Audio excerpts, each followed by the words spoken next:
Okay, Assalamualaikum, good morning. I'm not sure how many students are expected to join to come in. Please write your name in attendance. Let me check. They are supposed to be, let's see how many have registered.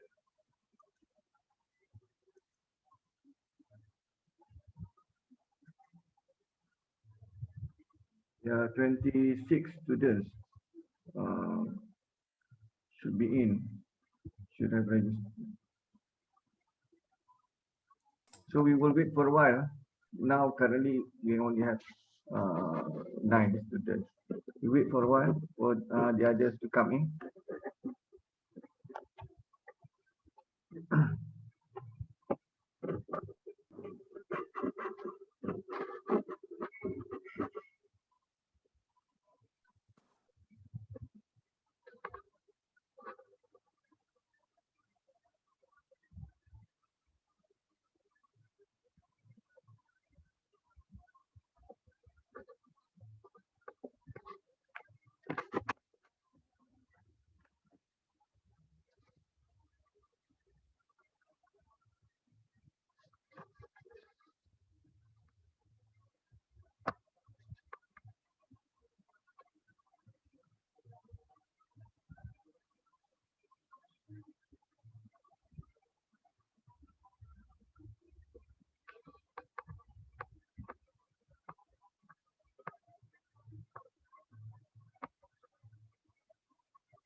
Okay. Good morning and assalamualaikum and good morning.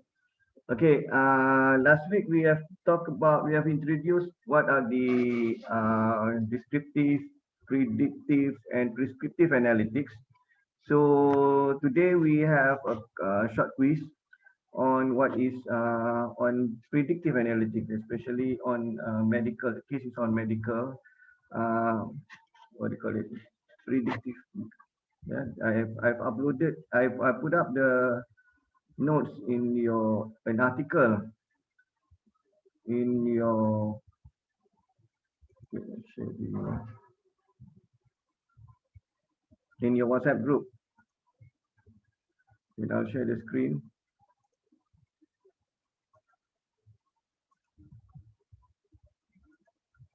Okay, predictive analytics. This is an article from analytics.org. Yeah, from analytics.org, an article in 2012. It's actually also appear in the textbook that we use for this class. So we talk about non-adherence to medication prescription. So how people are not adhering to medication prescriptions. And then there are some, wait, I need to move this, refresh. Okay, there are some histograms, graphs, and the tactics for current non-adherence and the risk and so on. Okay, so there is a we'll watch a video first. I also put up the video in your WhatsApp. Let's watch a video first. Yeah. While letting the other students to come in. So that later I will break you into groups, breakout rooms, so that you will discuss within your team members before you give an hour for you to discuss. There are, I've given the questions in your WhatsApp, and then I've also put up the questions here, and then you will discuss, and then we'll come back here and then further discuss in a larger group. Let's watch a video, short video, just 2 minutes video. So,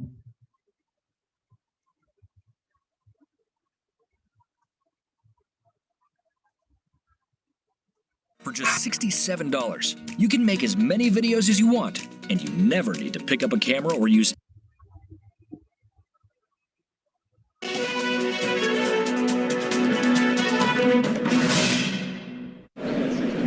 Hi, it's Josh Benner. I'm the president and CEO of RxAnti. Rx Effect for Pharmacy is an exciting new offering from RxAnti. What we do is we predict each patient's future adherence to their medicines, and then based on those predictions, help the pharmacy identify the patients who are at risk of discontinuing their medicines early, and then guide the right level of intervention to each of those patients. And we can actually measure how well each of those things are capable of improving patients' adherence. Well, one of the really exciting things for pharmacy today is that there are opportunities to get not only increased fills, but also bonus payments if they can help organizations improve adherence in the Medicare patients with blood pressure, cholesterol, and diabetes treatments. Beyond that, there are other treatments where improving adherence can be very helpful to helping keep people healthy or make sick people well. And those are conditions like asthma among kids, COPD for older adults, depression, HIV, and many others. So there's really a large number of therapies where adherence makes a big difference in clinical outcomes and cost savings. Well, it's really important to know what we can expect from the interventions that we have in a pharmacy setting. And so most pharmacies have refill reminder letters. They have the ability to do interactive voice response telephone calls. They can engage the pharmacist or the technician live with the patient. And we can also measure which kinds of patients respond best to each of them. So then the pharmacy knows what they can expect from their adherence improvement goals, and they can also know what additional interventions they might want to invest in to achieve their goals. Please visit us at drugtopics.com.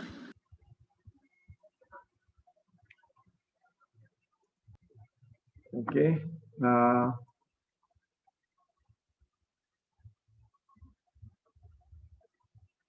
Okay, let's go to your assignment. Let's see how many are you. Okay, 20 students are in, 19 students are now. Okay, we'll see your assignment. Not your assignment, your quiz. Your quiz.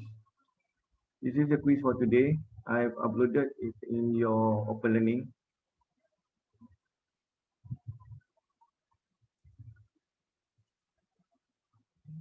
Okay. You can visit this site.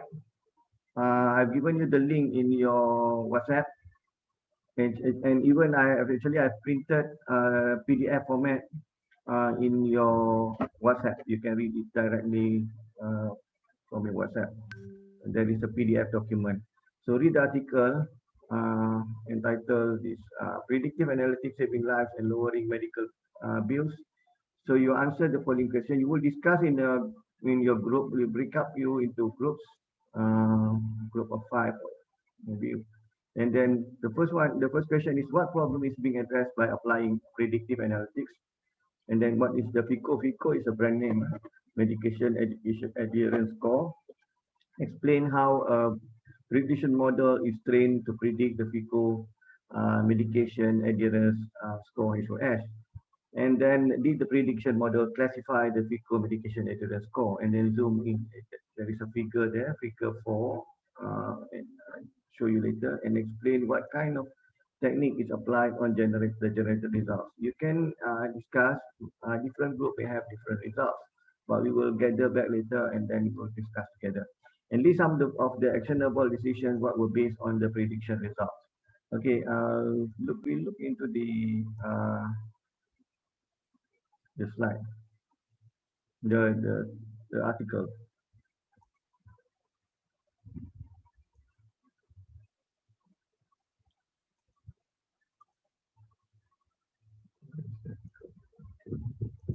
This is the article, like I showed you just now.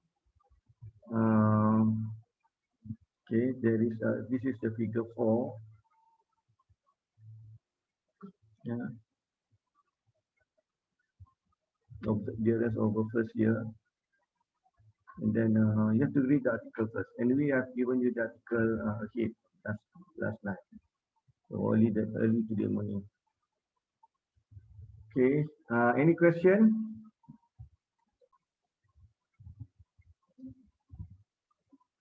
Any question? We'll go through together now and then. Prof. Yes. Sorry, it's my first class. I am not in the WhatsApp group. Okay. Yeah. Can anybody include Ash in the WhatsApp group? And then I will post it again, because WhatsApp group you will not be able to see, or someone just post it again. Okay. I will post it again later after this. Okay. Anyway, okay. The link is there. Okay, the link is there. You can look into it. Okay, any question? Okay, and then I will break you into groups of 5% each. So it will be 4 groups. I'll give you 1 hour to discuss, because there are 5 questions. You can break it, up to you.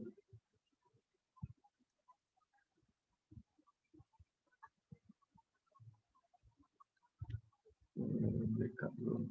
4 times 4.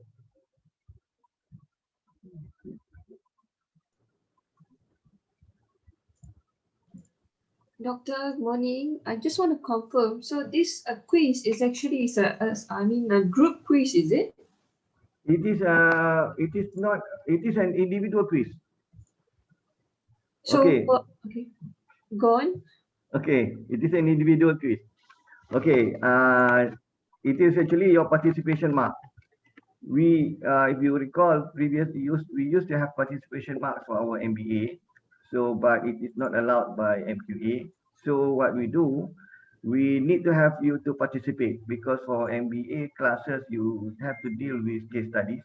So what we do, we instead of giving straight away participation marks that we cannot measure or assess, we do quizzes. So I do quizzes. So we break you into smaller groups. So you discuss in smaller groups the case study, and then after that we group together, and then we discuss again. We share your idea. What is your opinion after you did your brainstorming with your team group mates, and then you submit your one pager minimum, two pager maximum quiz answer at the end of the course. Okay, doctor. Thank you. Thank you so much. Similar like we did, you were in my previous class, right, Ambika?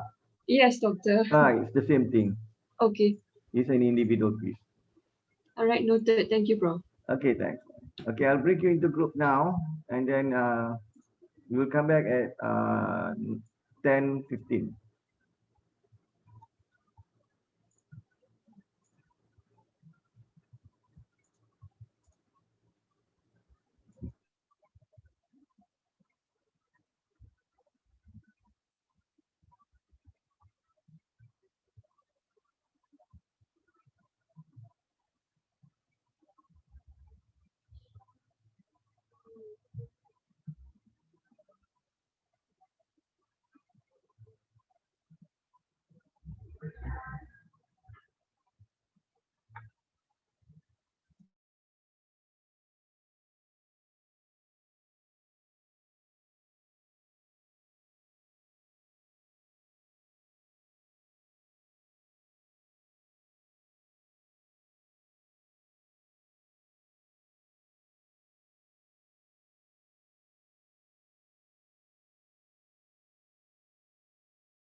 Okay, everyone is back.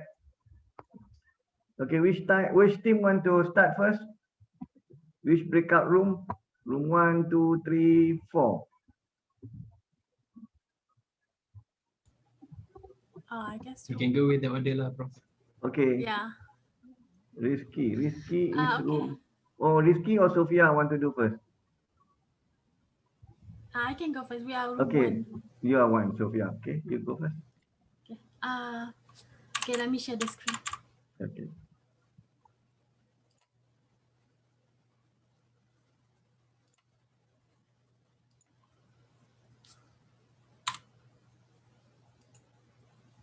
Okay. I'll pass over to Tasha.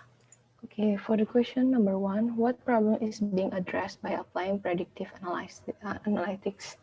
So our answer is non-adherence with medication prescription is a public health crisis in the United States, resulting the increase of deaths and financial cost problem.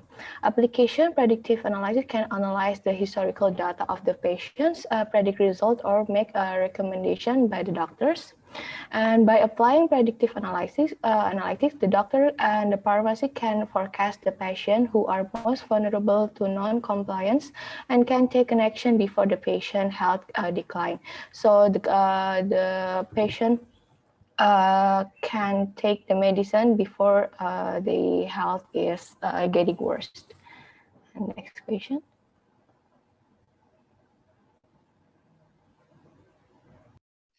Good morning, Prof. and everyone. Next, we will proceed about question 2. What is FICO?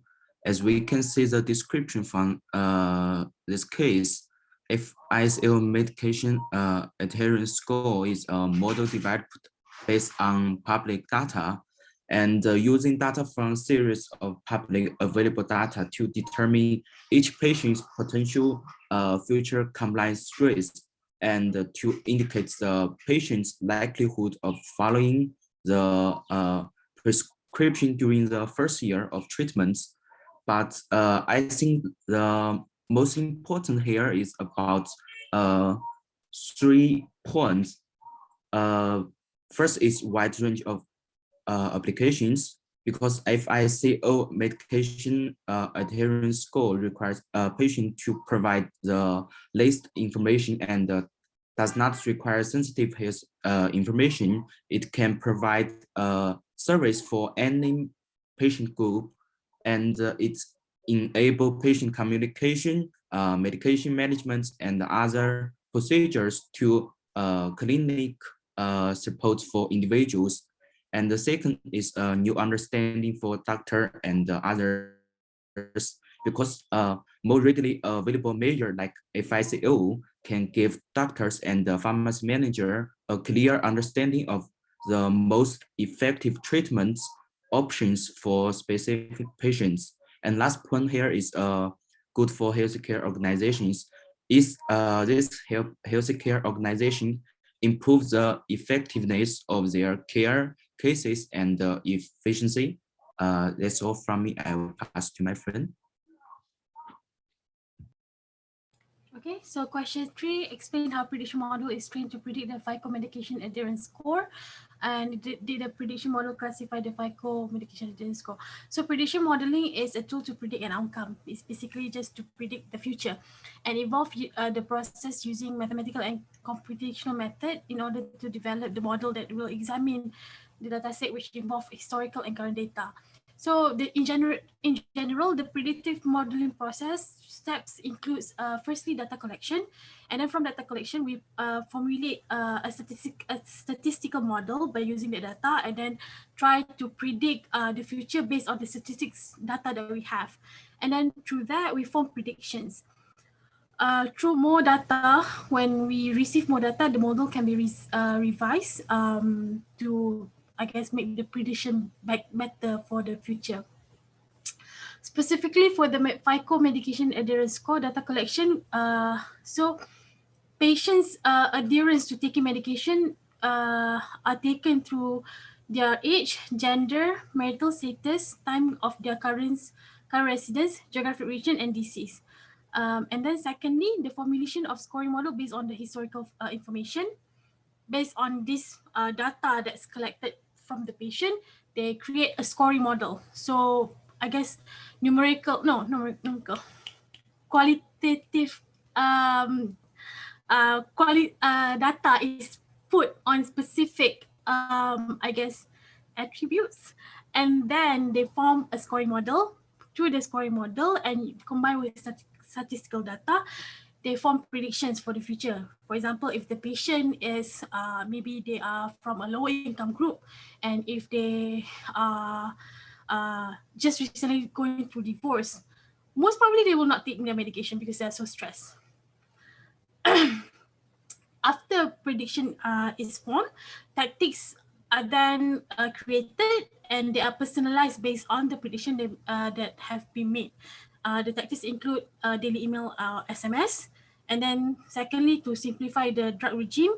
Second, to provide resource of financial management, which like makes sense. If they are poor, they will not want to take medication because they cannot pay for it. For instruction in patient's native language, if like for example this particular company is in the US, so if patients are unable to speak English, maybe provide them in instruction that they can understand. And 5 is nurse visit, just to make sure that they will take their medication. So to summarize, prediction model created from the collection of data and making prediction through combining the data gathered and statistical and historical data. Through the prediction model, strategy can be formulated This personalized strategy executed to help patients in adhering to their medication and to ensure that their improvement of their overall health. Sorry. Okay. I'll pass to my colleague for next question. Okay, so I will be continue on the question 4, which is zoom in on figure 4 and explain what kind of technique is applied on the generated results. Okay, as can be seen in figure 4, instead of using a one-size-fits-all approach, the FICO medication adherence score can actually segment individuals into higher and lower risk groups. So the patient risk levels will be depending on their number of days adherence. So after that, the relevant parties can utilize the scores to determine the appropriate number and level of interventions in different risk categories. So more intensive strategy will be applied to higher risk segments. Okay, so after the patient has been segmented into their own categories, so personalized engagement tactics will be used as shown in figure 5. So additional data such as their personal info and their preferred communication channels will also be evaluated. So then business rules will be applied and personalized communication plans will be executed based on different patients. Okay, so that's all from me. I will pass to the next presenter. Hi everyone. So for questions 5, which is the last question, so list some of the actionable decisions that were based on the prediction results. So after looking at the prediction results, we can list down these few decisions and also some actionable items.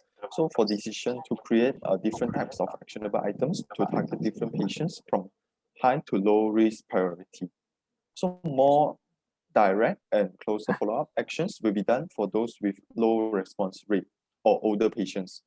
Only general reminder for patients with low risk. Rewarding methods is being used to encourage the patients. So for example, this is suitable for kids and also younger patients. So some of the actionable items is nurse calls and also nurse visits for those with high priority patients and also high age patients.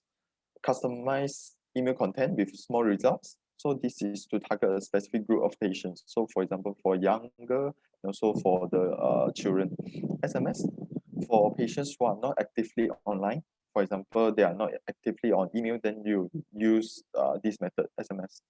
And then lastly, create general emails, newsletter, or public web content for lower priority patients with appropriate online activeness. That's for questions 5. Thank you. Okay, thank you very much. Any questions from the other groups? Okay, we proceed with the group. The next group, Rizky, you want to present? Group leads today. Are you guys ready? Yep, go on. Okay, let me just share my, yeah, bro.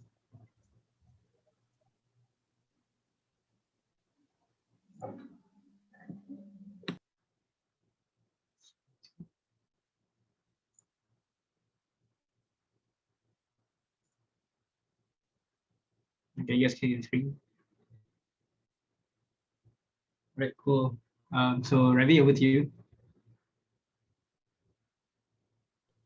Okay, hold on. Okay, we're from group 3. We're going to present about the predictive analytics system on saving life and also lowering the medical bills. Okay, question number 1.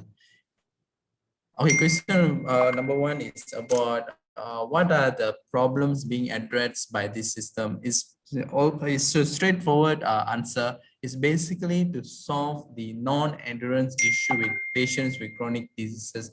The non-adherence issues basically those who are late in medication, who are not taking the next course of medication, not refilling their tablets. This kind of issue, they are trying to solve this by using this predictive analytics system.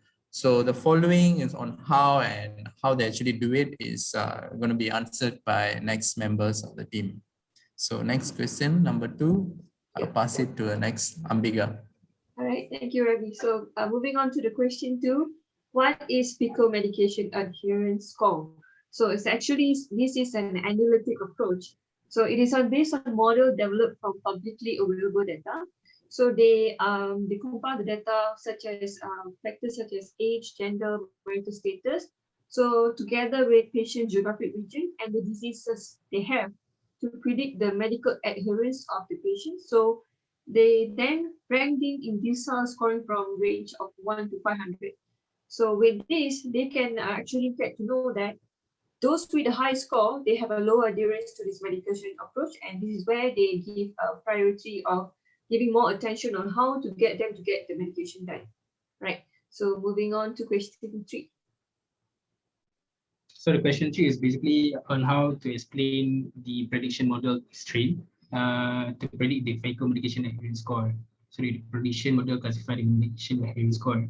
So basically, the score was created by using data from a large pharmacy benefits manager, where the manager provided a random sample of data with more than 1 million patients who had been diagnosed with asthma, depression, diabetes, high cholesterol, or hypertension. So then using those 5 data sets, the analytic scientists were able to track the patterns of the patients who filled and also refilled the prescriptions, and also those who didn't. So from there, the scientists were able to identify the variables that most associated with the medication adherence for these people, and then develop the separate prescription adherence models for each of the 5 diseases. So basically, by using the data collected by this benefits manager, they were able to analyze, build prediction models such as the statistical modeling, linear or logistic regression, just like what Group 1 had presented just now. So they were able to use this, they were able to rank and order the people into 10 decals, and which then determine what intervention plans are appropriate for the higher risk group and also the lower risk group. Okay, so then I'll pass the next question to Howie.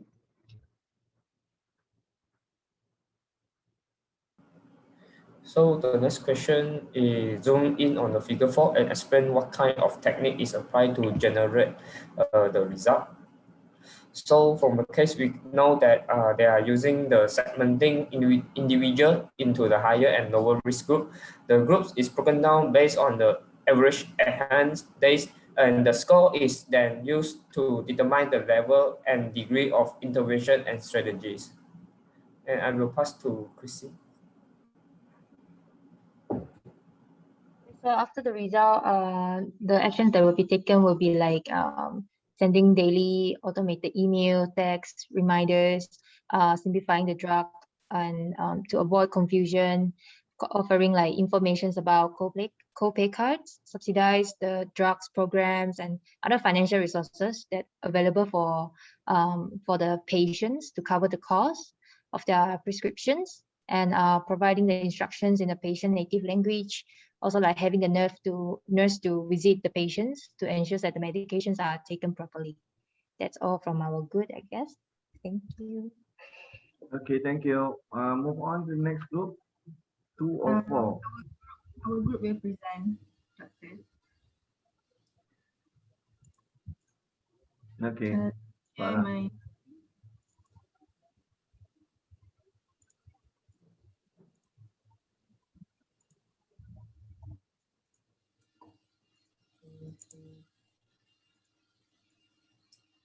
Okay, so we are from group 2.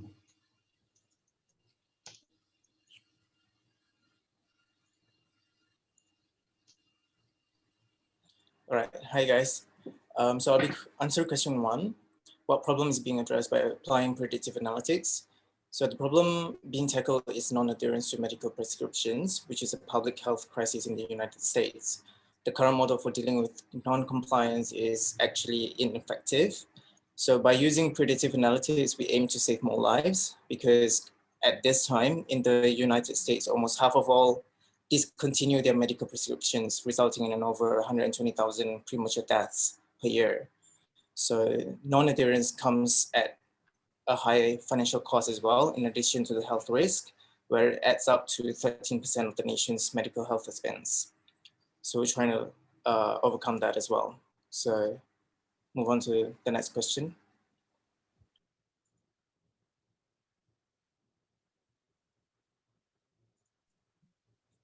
It's me, right? Okay.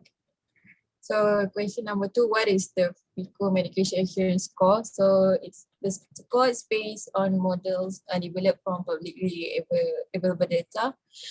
Factors such as patient's age, gender, marital status, and time in their careers, they have proven to be highly predictive of medication adherence. So these factors combined with data about the patient's geographic region and disease enable analytic scientists to build a scoring model with a range of 1 to 500, which indicates the probability of a patient adhering to a prescription for the first year of therapy.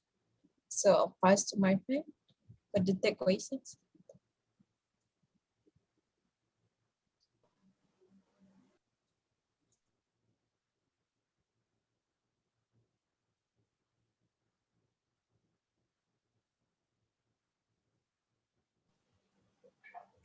So for the third question, the answer is the identified data of more than 1 million patients from a large pharmacy benefits manager was used to establish the score like diseases like asthma, depression, diabetes, high cholesterol, and hypertension.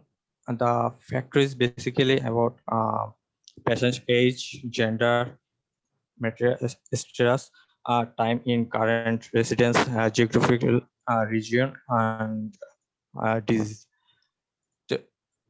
So the second point is track patterns of field and refilled prescription and those who didn't. Third is about identify variables most associated with medical adherence. Fourth point is about develop separate prescription adherence models for each disease. Yes, score is about 1 to 500 with 10 diseases, 1 being the lowest adherence and 10 being the highest. I pass to my teammate for the next question. So I will talk about question 4. So it's quite a straightforward answer. What would the techniques be applied? So as what my classmate mentioned earlier, the data that is taken in figure 4 will then be applied into the percentiles. And then what will happen is that based on this percentile, this is the calculation of the adherence model, which means that our patients following or taking medication is how they are supposed to do. But you cannot just assume that, okay, if I put someone in a percentile, that is the way they are behaving, because we're talking about prediction of behavior. So further techniques need to be applied to massage the data further. So first one is to evaluate additional data. For example, what is the age group? What is the home ownership? You know, do they have kids? Are they single parents? Do they have teenagers? What kind of jobs they do? What's their education level? So these are important things to understand. And then from there, the application of the business rules. For example, how is it we're going to extrapolate the campaigns? How are we going to define the messaging? You know, does it make sense to send a nurse? So all of these filters will then need to come in so that the answer to the earlier identified segment is now much more targeted. Following that, then there will be personalized communication techniques to support the patients in taking the medication. Because, you know, you cannot expect a human being to be forced to do something they don't want to do.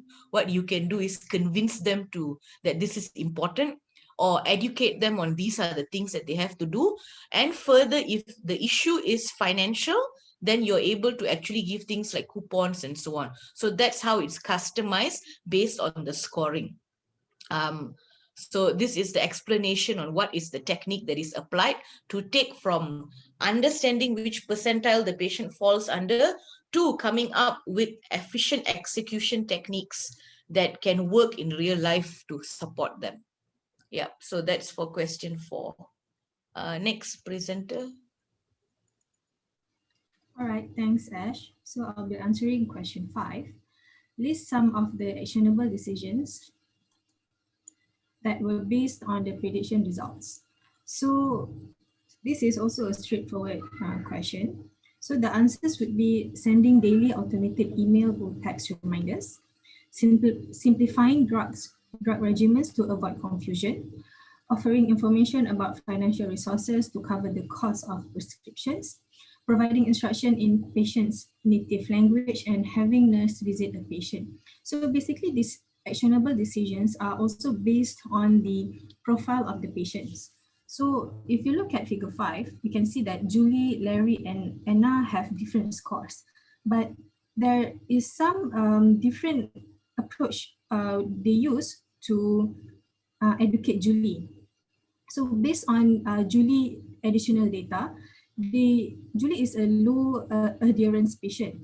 But what they do is they don't give nurse visits, they don't give SMS, because based on her profile, we know that she is a renter and a single mother. So there may be some restriction for her to get this information. So based on this profile, that's why we can tailor the approach so that to ensure all of these patients in different groups are educated to continue in adhering taking their medications. So that is all from our group. Thank you.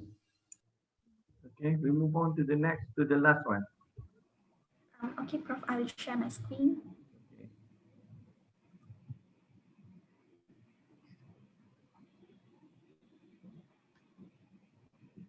Okay, good morning, everyone. We are from group 4, so we will be presenting on first question. Ayman, please take over. Thank you, Shalini. So Okay. I'm going to be explaining about the first question. So what is the problem being addressed by applying the predictive analytics? So first and foremost is about the non-adherence to the medication prescription. As you can see in the article, they are almost at estimated about 125,000 premature deaths that can be avoided by implementing these predictive analytics. So the second one will be about the financial costs. When the medication of a non-adhering cost will cost more, is about 290 billions per year. That can be avoided if we apply the predictive analytics. So I will pass this presentation to my colleague. Thank you.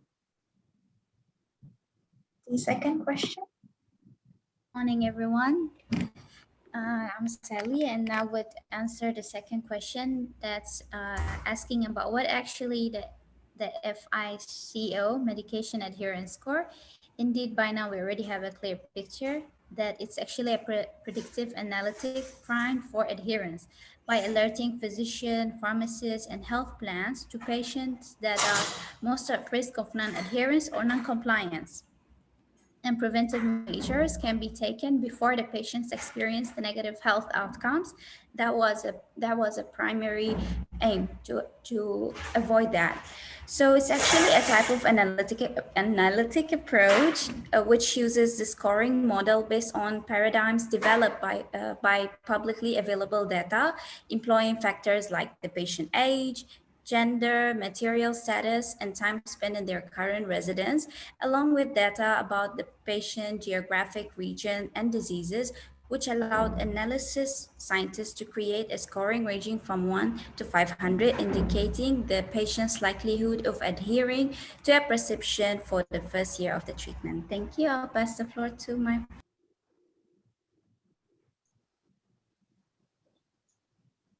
Hello, good morning, everyone.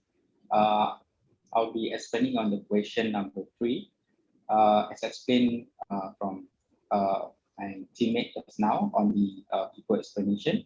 This also is based on the prediction modeling outcome, which is based on the data collections, is a formulation of the statistical model and also the on how it's forming the predictions.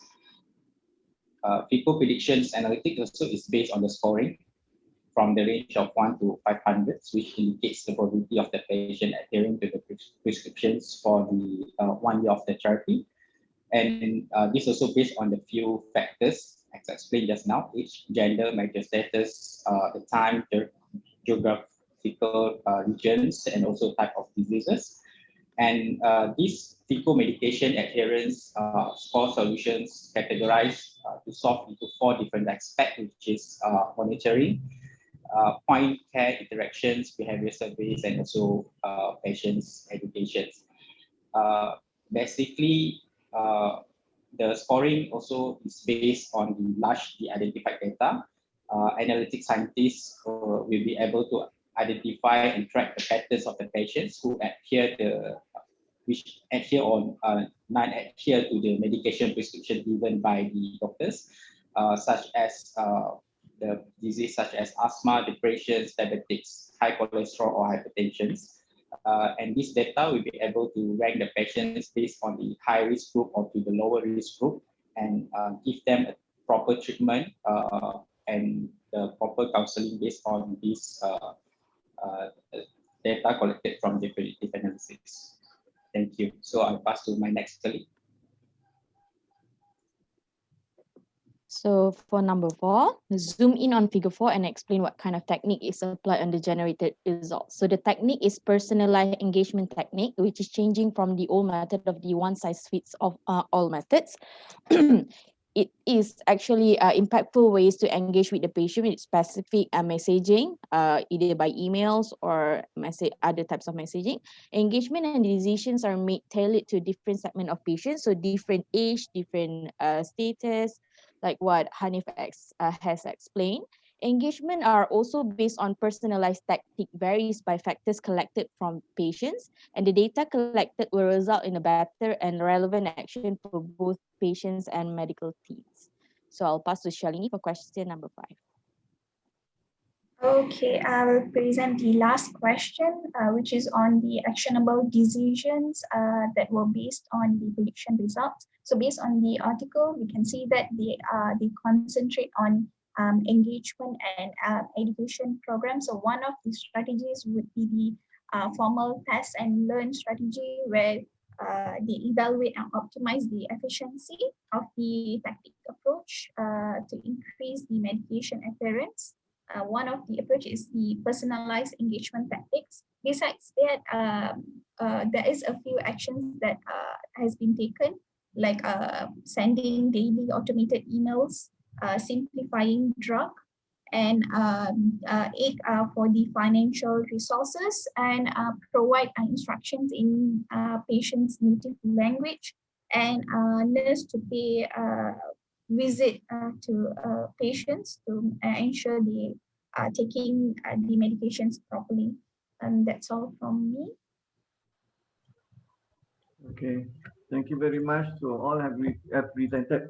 Okay, you will individually write 1-pager or 2-pager answer, and then post it up into the quiz together with the other quizzes. There will be 2 more quizzes for this course, which carries 10 marks. And then just to put something for you to ponder, whether we can use predictive analytics into the situation that we are facing today, which is the COVID-19. Some people who did not follow this SOP but did not get the COVID-19, but some people who follow get the COVID-19. So how can we predict who will get the COVID-19, who does not get the COVID-19? So how should we address to it? Something to ponder. Okay, I think in the meantime, we will take a break for 20 minutes. We'll come back at 11:10. Okay, Prof. Okay. Prof. Prof, I have a questions on the Yes. quiz. So we are creating our own report for all the quizzes, right? And then we only submit all together by the end of the semester, is it? Yes. Okay, okay, good. Thanks.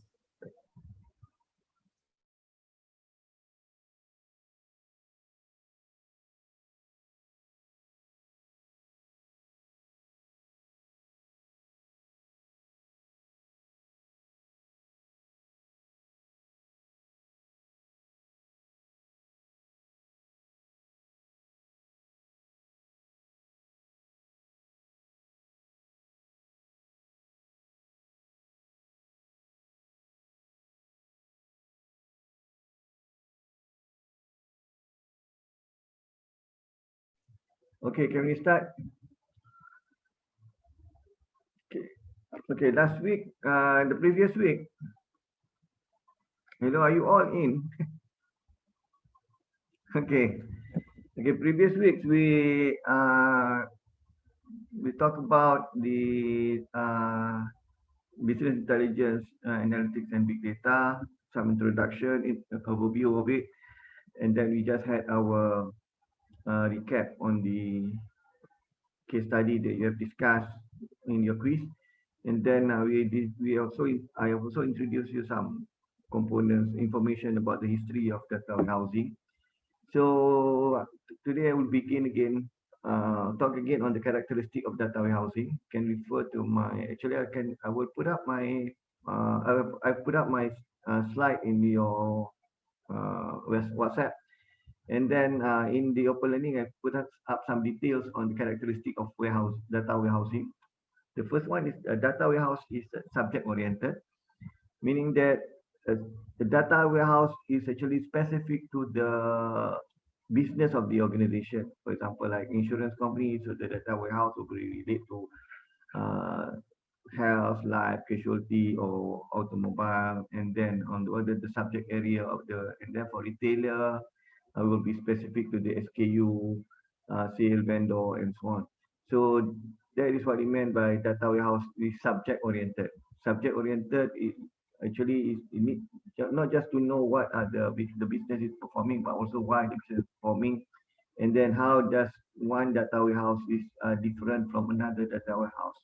Yes, so that is what it means by a data warehouse need to be subject oriented. That is characteristic of data warehouse. The other one, data warehouse is integrated. So it is integrated from multiple and disparate sources. So we have different sources we combine into a data warehouse. So as data is fed, it will converted, reformatted, sequence, and summarized, and so on. So it is integrated. And then the third one, data warehouse is non-volatile. Non-volatile. What does it mean by non-volatile? Anybody can explain me what does it mean by non-volatile? Anybody doing accounting? Is accounting records volatile?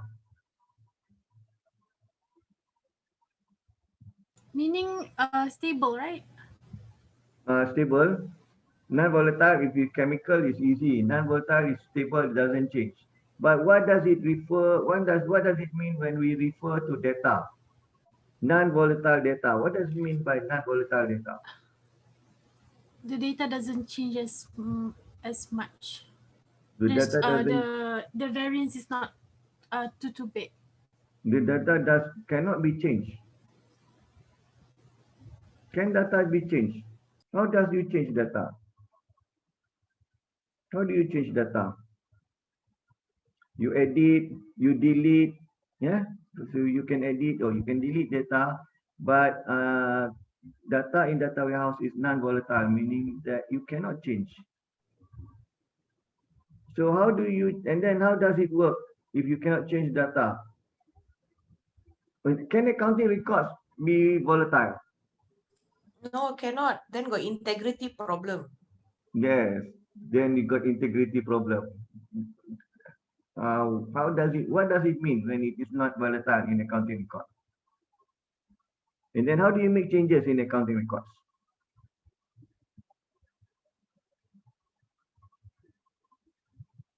If you If you made an error in accounting records, how do you rectify them?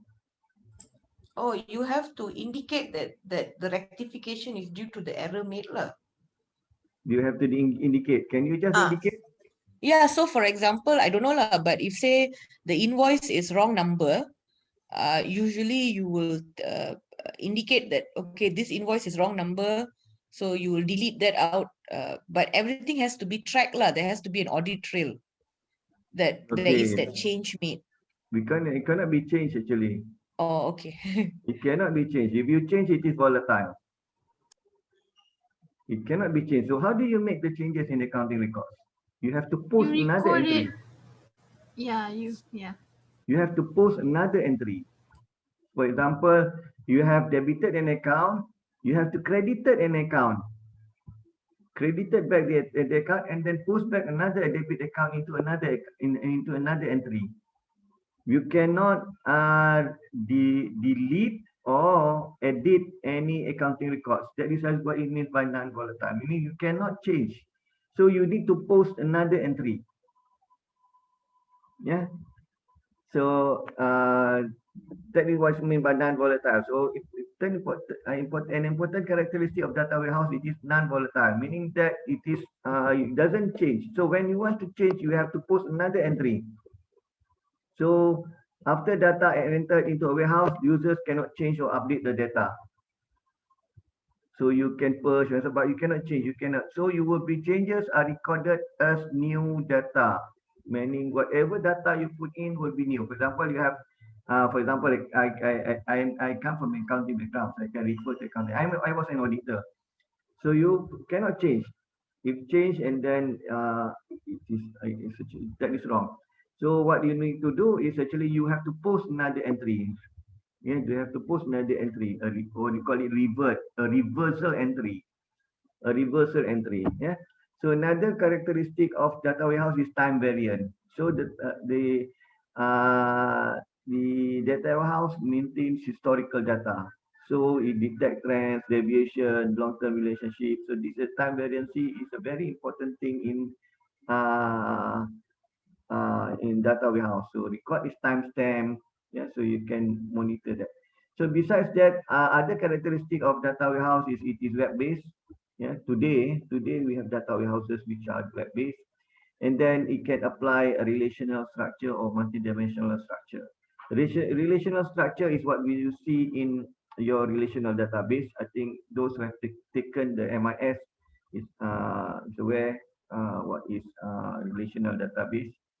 And then a client server database, data warehouses use client server architecture, meaning that there is a server and then there are clients, so that the clients will access, as end users will access data from the server. And then newer data warehouses that we have today provide real-time and or active data access and analysis capabilities. And then the other data warehouse should have metadata, data about data. I think we have explained data about data previously. It is the data that describe your data. For example, you have a image of you in WhatsApp, in Facebook or Instagram. The tag that you put into your data is a metadata. Okay. And then we also I'll share my screen.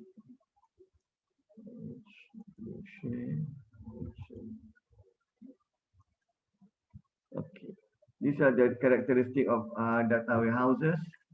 And then we have small scale data marts. We call it data marts. Yeah, data warehouses are supported by small scale data marts. Data marts can be two forms. Data marts are small scale data warehouse.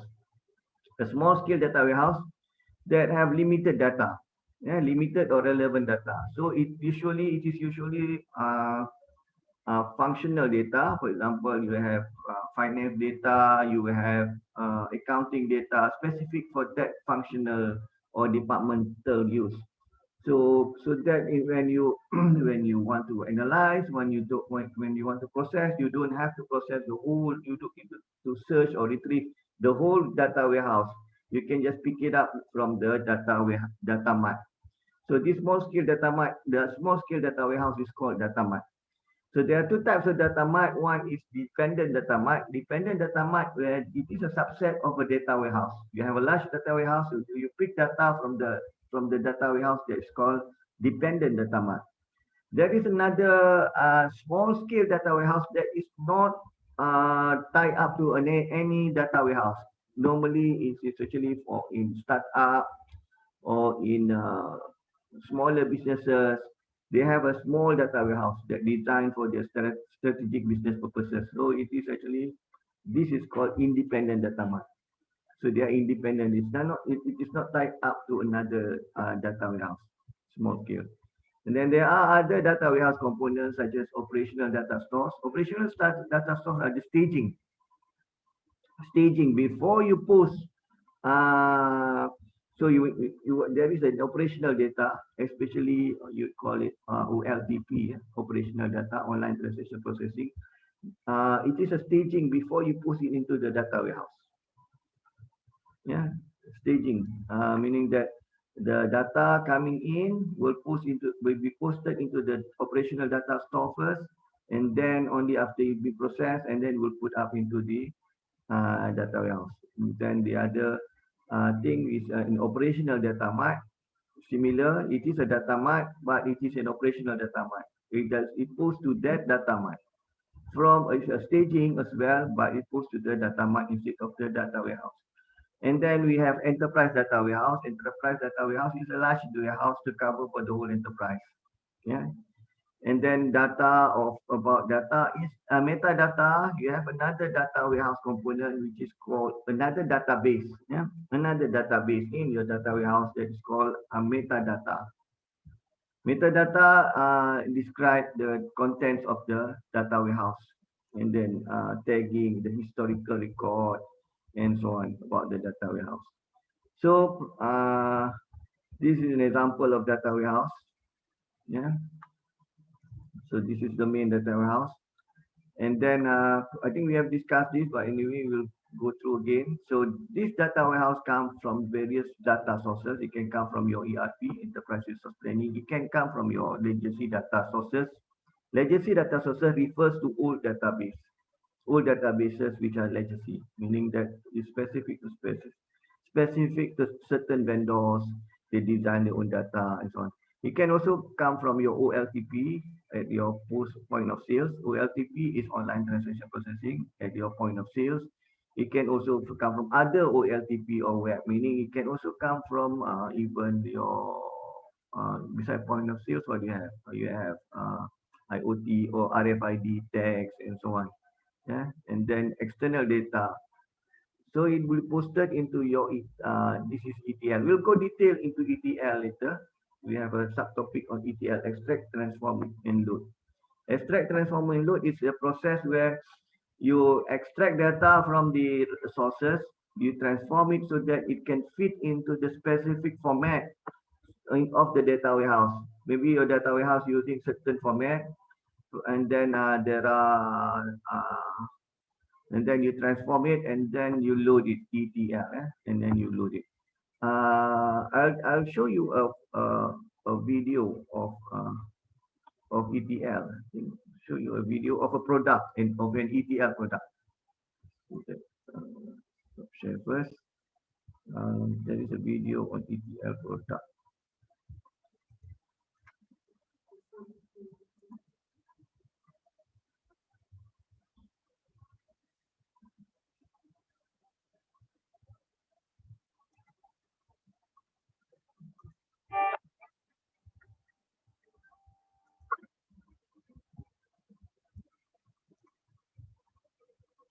Okay.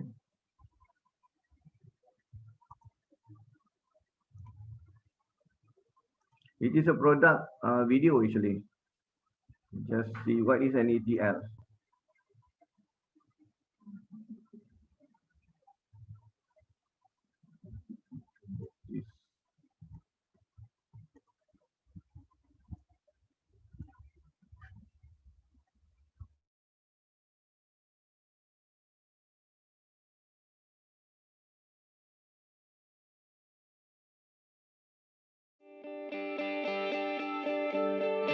My name is Maxime Verger, and I'm lead software engineer at Work4. Work4 is a social media recruiting tool. Let's say you want to hire truck drivers in Ohio or Michigan, and we will use a Facebook platform to target the right users in the right locations. We have to make sure that the data we have in our data stores are accurate. Before using Xpenny, we were using another tool to process our data. Everything was very manual. We had to develop lots of code, and we lost a lot of time and resources while developing it and also maintaining it. After moving to Xpenny, everything was seamless. First of all, you didn't need an engineer to do it. You actually enjoy doing data migration. In the past, like, it was a nightmare, and now, like, you want to push data all the time. No matter what your data source is, it will fit in the Xpenny platform. If there is no integration yet, they will build it for you. The code that they use is also open source, so we can contribute to enhance those tools. We are in the cloud. Xpenny is in the cloud. Makes everything simpler and a good partnership. We sleep well.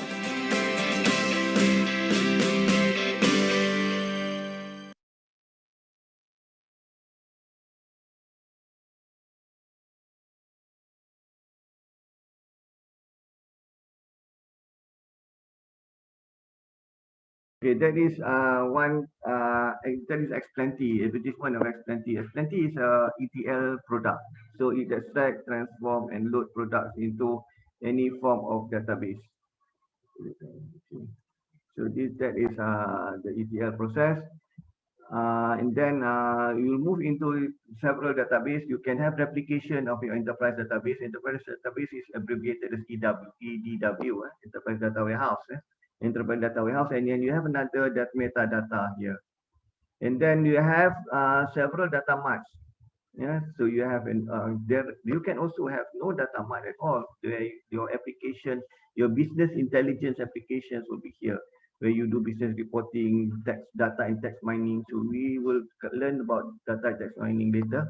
And then how do you do online analytical processing, your dashboard. Yeah, so your assignment involves developing a dashboard. By the way, I think Rizky asked, I think last week, about any tools for you to do your dashboard. A good tools that you can try if you're using, if you're familiar with R, will be Shiny. Okay, you can try to download Shiny. Shiny is a good tool. I will show Shiny later. Shiny is a package under R. It's a package of R. You can develop your dashboard. Otherwise, I'm not specific with any, but I am also working with. I try to work with SAS, SAS, to get some certification of SAS. So those who attend my course and maybe fintech can combine the two courses, and then you can get a certification from SAS. So I'm looking ready. But if you do that, you need to use SAS for your assignment, or for your. I later on I will update you into that. Okay, so if you are not, if you are using data marts, meaning that some of your data will be placed in the data mart. Specifically, it's according to the functional aspect. For example, if it is data mart for marketing, it will be on the marketing, and then data mart for operations, it will be on operation, specific for operation, finance, and so on.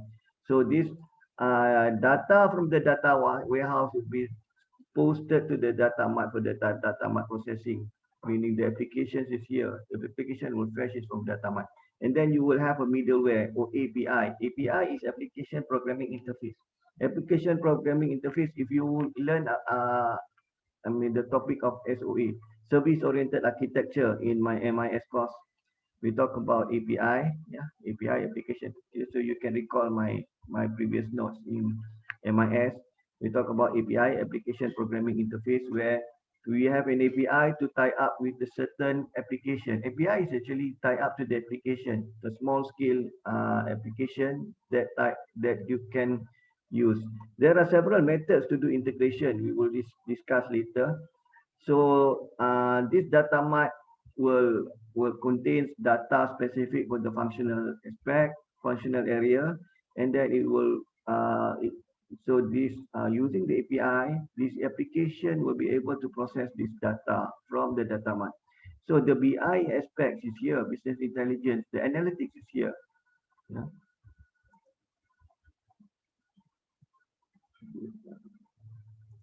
This is where the analytics is being done. Yeah.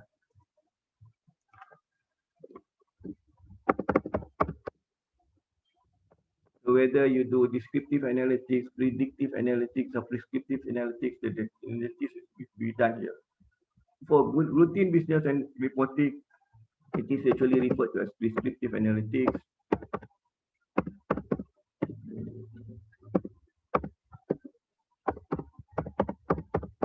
And then we have predictive analytics here,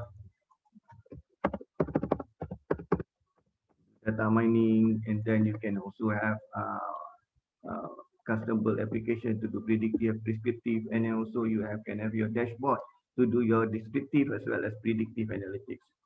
Yeah, so the one that I mentioned to you, if you want to do the dashboard, is Shiny. Yeah? You can use Shiny package of art. Later on, I will show you some. I'll show you later Shiny. Okay. Any questions so far? What are these? Any questions so far? As you can see, so these are the components of a data warehouse. Yeah. Basic components of data warehouse, a generic data warehouse framework, where you have data sources, you have extract, transform, and load, ETL process. This is the data. This is the data warehouse, the main data warehouse, enterprise data warehouse. Data warehouse has a component of metadata or database, and then we have data mart. And then there are also no data mart option. If those who don't have data mart, they can the application direct runs on the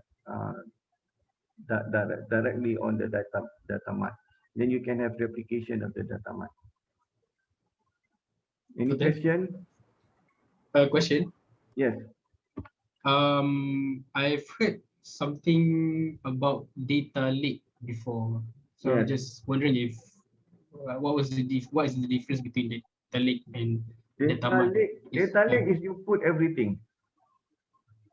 Meaning every data you just put in data lake, and then you do searching. Instead of retrieval, you do searching. You do everything. Whereas data warehouse is there is a specific subject, there is a selection process, and then you put those in your data warehouse. The data lake is just a lake, so you put everything. We have data lake. We will talk about data lake later. Yeah. Okay. Any other question? Okay. So data warehouse architecture, there can be three types of architecture actually. Three tier architecture, 2-tier architecture, and even a single tier architecture for data warehouse. Okay, a 2-tier architecture. This is a 3-tier architecture. 3-tier architecture, we have the database server here. We have an application server here. The BI is done at the application. You must remember the BA, business analytics, is done at the application. And then we have database here. And then we have a workstation here. So this is so the application, the database, and the workstation are in separate settings. And then whereas the 2-tier architecture, the application and database are in the same tier, and then we have the client workstation here. So they are in the same server. Yeah, application and database here. So what about 1-tier architecture? What do you mean how do you see one tier architecture?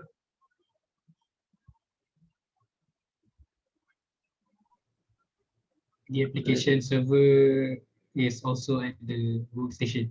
Yes, the workstation, the client workstation is also at the server. Have you ever seen that? if okay, a lot of today, I mean, today everybody is working using client server.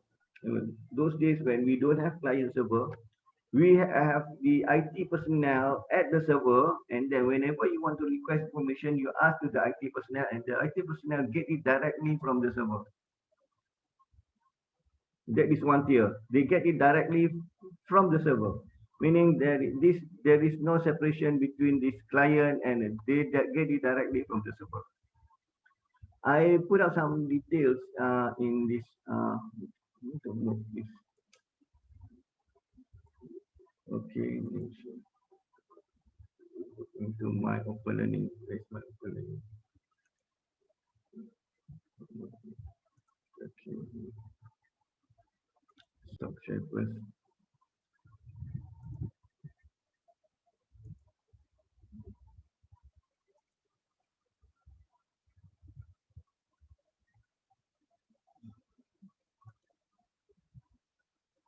Okay. Data. Yes. Process. Architecture. Okay. Okay. This is what I posted in my in the open learning. So this is a 3-tier architecture, 2-tier architecture. I didn't put 1-tier architecture here. So I'll post a 1-tier architecture. 1-tier architecture is where you put everything in one place. Yeah. Okay. Besides that, we also have currently we have so issues to consider when you want to decide which architecture to use, whether 1-tier, 2-tier, or 3-tier, is based on which database management system are you using, whether you will be using parallel or partitioning. What is parallel processing? Parallel processing meaning that the processing is being done separately, meaning that you break the processing separately. When your data is too big, you do parallel processing. For example, especially when you do big data, you do parallel processing.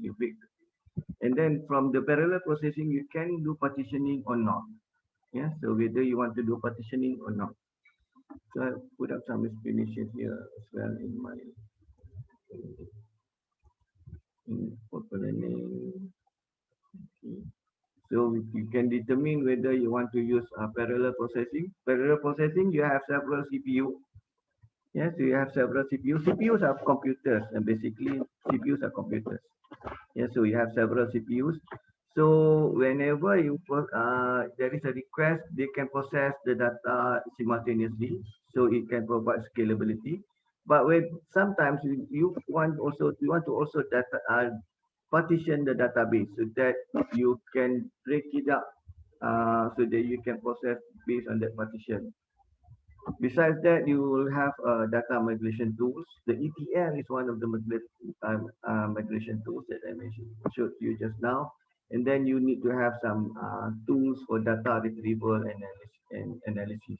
Yeah, so you can do data retrieval.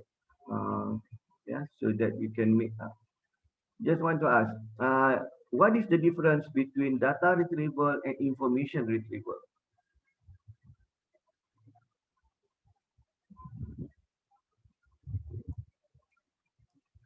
Data retrieval and information retrieval.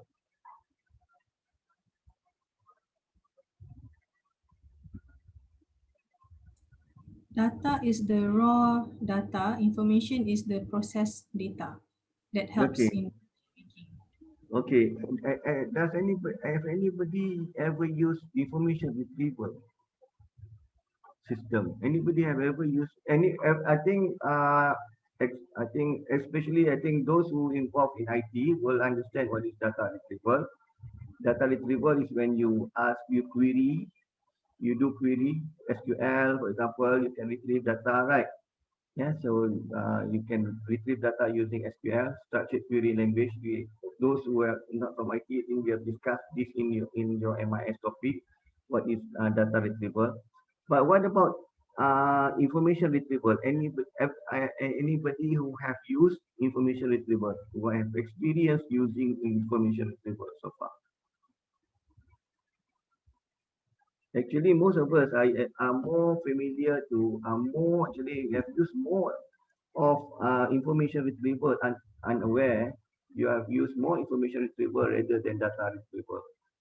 A lot of IT people, of course, they are exposed to data retrieval, but a lot of non-IT people are exposed to information retrieval, unaware. Your search engine is information retrieval. Your search engine, the search engine that you use is information retrieval. The SQL that we use is data retrieval. IT people usually retrieve data, but layperson retrieve information. When you put query in your search engine, in your Google, when you put up a query, it is an information retrieval. Information retrieval involve they call it I forget the term. Actually, it's not it is less precise. It is less precise. So I forgot the term. Actually, there are two measurements to measure this retrieval. It's part of my thesis. So it is not as accurate as data retrieval, but it is called it in terms of they retrieve by numbers, meaning the larger number by the number of retrievals, and then also by accuracy of the retrievals. So that is information retrieval. Can you imagine the difference between? Can you understand now the difference between data retrieval and information retrieval? Data retrieval is you get specifically that data. When you query, when you search at your search engine, what do you get? Do you get specifically that data? No. No. No. You get a range. You get the range. It is broader. You get a range of broad area you can. So that is information retrieval. Okay.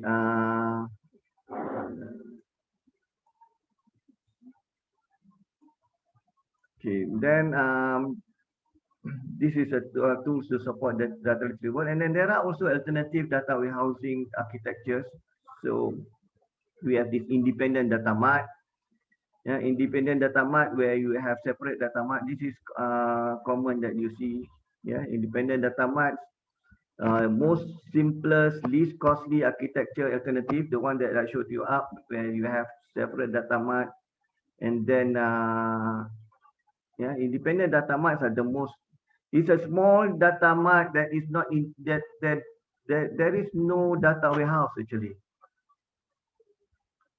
There is no data warehouse. It's actually an independent data mart, and then you have from the source system you do in the staging area, you do extract, transform, and load, and then put into independent data mart. There is no data warehouse. There are just small data marts. Data marts are small data warehouse, and then it is independent. It is not dependent. Dependent data marts are data marts that tie up to a data warehouse. And then the end user will access directly to the data mart. This is most simplest and then most cheap. And then we have the next one. We have a data mart bus architecture. So we have we also it's still a data mart, independent data mart, but these independent data mart are linked to one another by a middleware. So it is that link dimensional data mart. For example, you have certain dimension of the data mart. Data mart, say on finance, you have another data mart for production. It is independent, but you tie up it using a metadata. Meaning you begin with an independent data mart. For example, the finance department developed their own data mart. The accounting department, not finance and accounting, most of the time similar. The say production department developed their own data mart. And then the next stage is they have a bus architecture where they link the data mart to another data mart by using metadata. Yeah. that is the next linked interdimensional data mart. The other one is hub and spoke architecture. This is the most common architecture, where you have source system, you have staging area, and then you have normalized relational data mart. Normalized relational data mart, they use relational database management system, RDBMS. I think we have covered this, we have discussed RDBMS in our MIS class. Just to check, anybody who have not attended my MIS class and non-IT? Rizky, you have not attended, right? You are doing now, Currently right? attending, yeah. Doing now, okay. For those not because I appreciate those coming to my the BI class should have attended MIS class first. Otherwise, there should be some gap of understanding.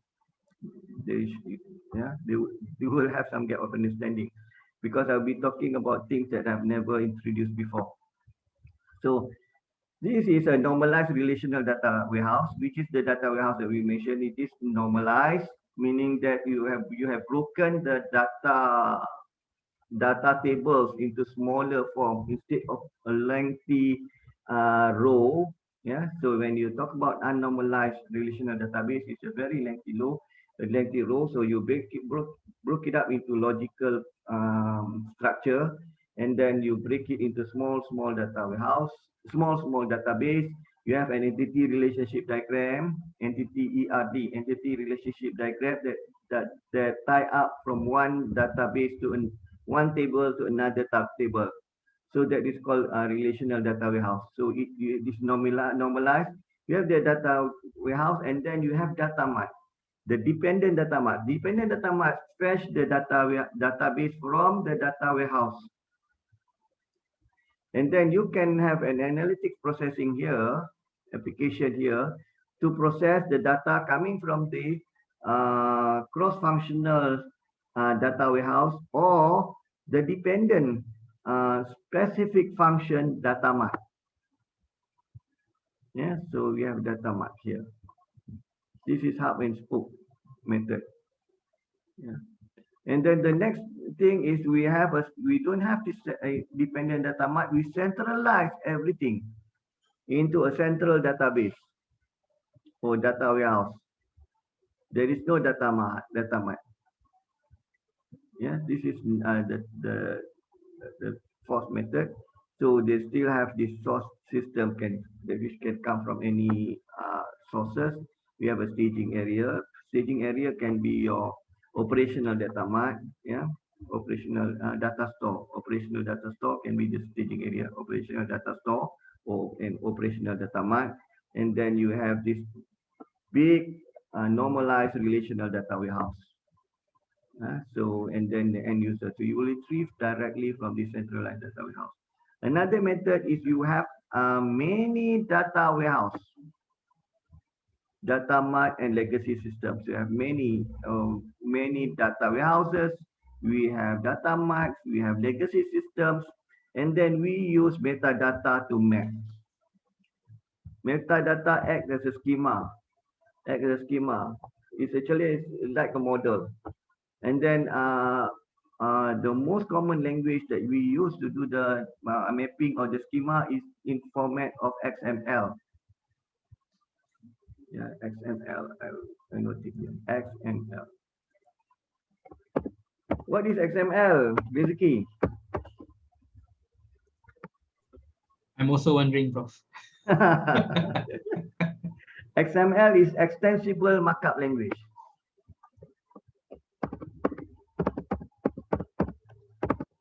Extensible markup language. Okay, what is markup language?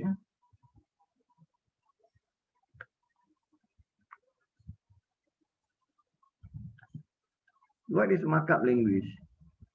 What is the most common markup language that you have used? What is the most common markup language that you have used? Excel. HTML.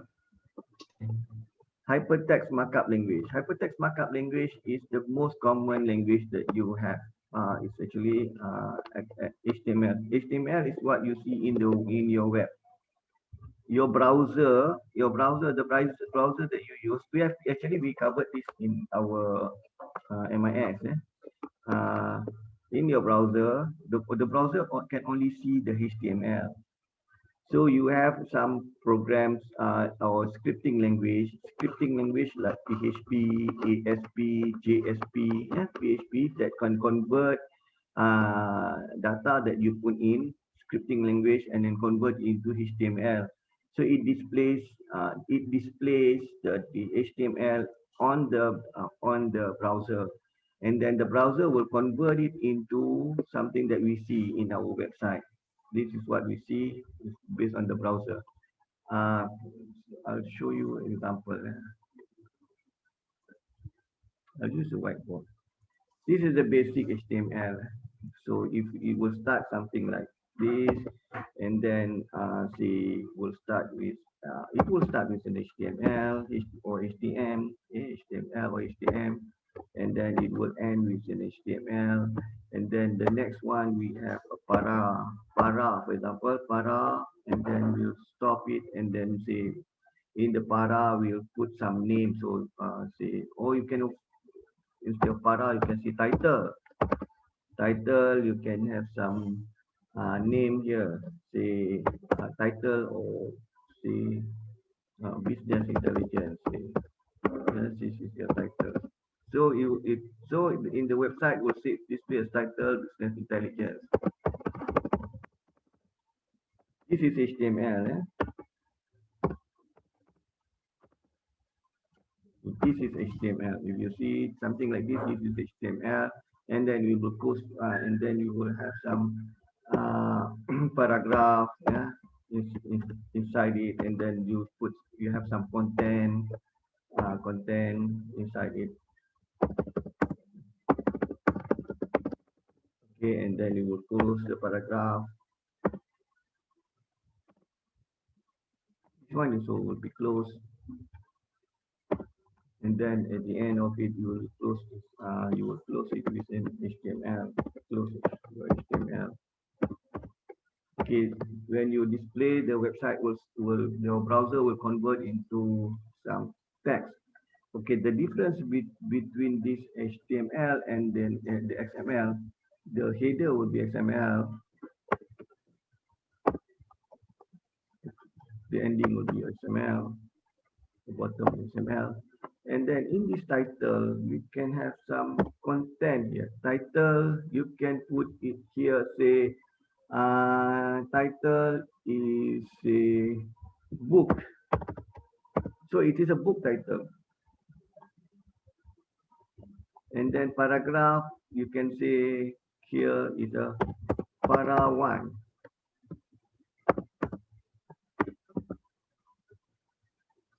So that is how XML comes in. XML, you can add in the schema. So the book, the para 1. Okay, this is the schema that we put into the markup language. Yeah, so it's similar. So is HTML part of XML? No. HTML derived from the main language is called SGML. The main language is called SGML. Standard, wait. The main language is Standard Generalized Markup Language. Standard SGML, Standard Generalized Markup Language.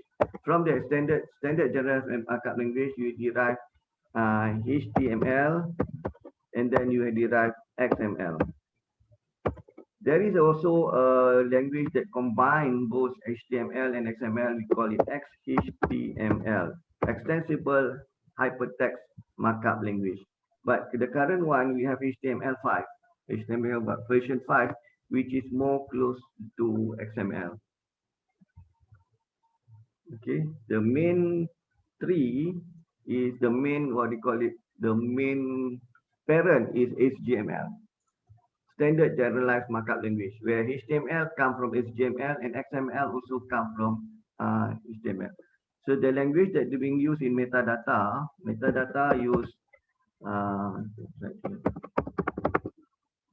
uses XML. XML. XML stands for extensible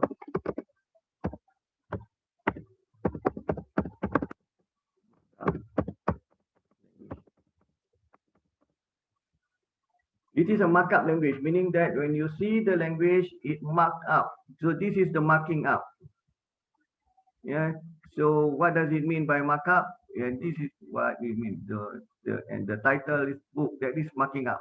So you can mark, but the HTML doesn't really extend the markup, but XML they extend the markup into a schema. Yes, Doctor, Sally, yes. like if we would have to see the XML in real life, if we open like a company website and then we go to info and this stuff is one of the way, right? Is it the example of it? No. When Then, you go to the website, when you go to XML, you cannot see on the browser. oh, okay. You So cannot see on the browser. XML is not meant for people to read. Yeah, so it is meant for machine to machine. contoh doktor. Contoh, I tak boleh dapat contoh lah sini. Okay, nanti I tunjuk satu contoh ya. Wait, I'll open my XML, but whether I can see ya. Okay. I have a software here. Studio. I think for browsers, they usually use HTML, right? For browsers, they use HTML. For You browsers, can- they use HTML. And then stop You share can first. right click on the page and go to inspect, and you can see the HTML coding. Okay, I'll stop share first. And I will open up my studio. Okay. I'll open up a screen. Yeah.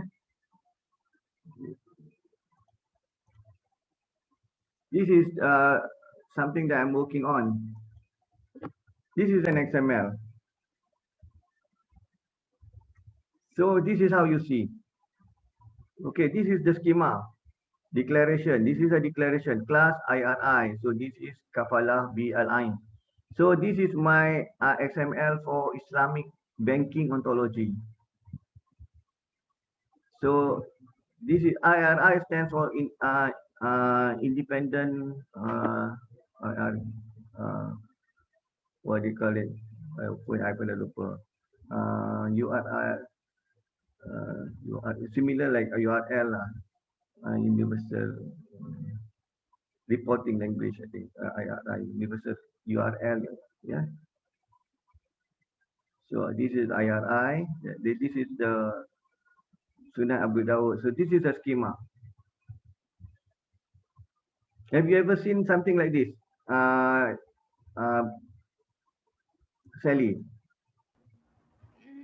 I think that is like in the C++ classes. C++ classes? No. Then I see coding. That's all I can No. C++ classes is different. It's very complicated. I really don't understand coding. That's one of the Okay, things this that is not this is not codes. So you can this is not codes. Like this is not programming codes. This is data. Oh, these are data lines. These are data lines. These are data. XML are data. So it is called metadata. It is data. It is data about certain data. So this is the schema, and then you tie up to another data. Okay. New information. New entry. Okay, so this is metadata. Yeah. Okay, I'll stop this. Okay, I'll move back to the. Okay, this is where how you tie up a federated architecture. So where you have existing data warehouse, data mart, and so on. So this is they do logical mapping using metadata. So the metadata here, okay, they use XML-based tool. That is one of the XML-based tool that I showed just now.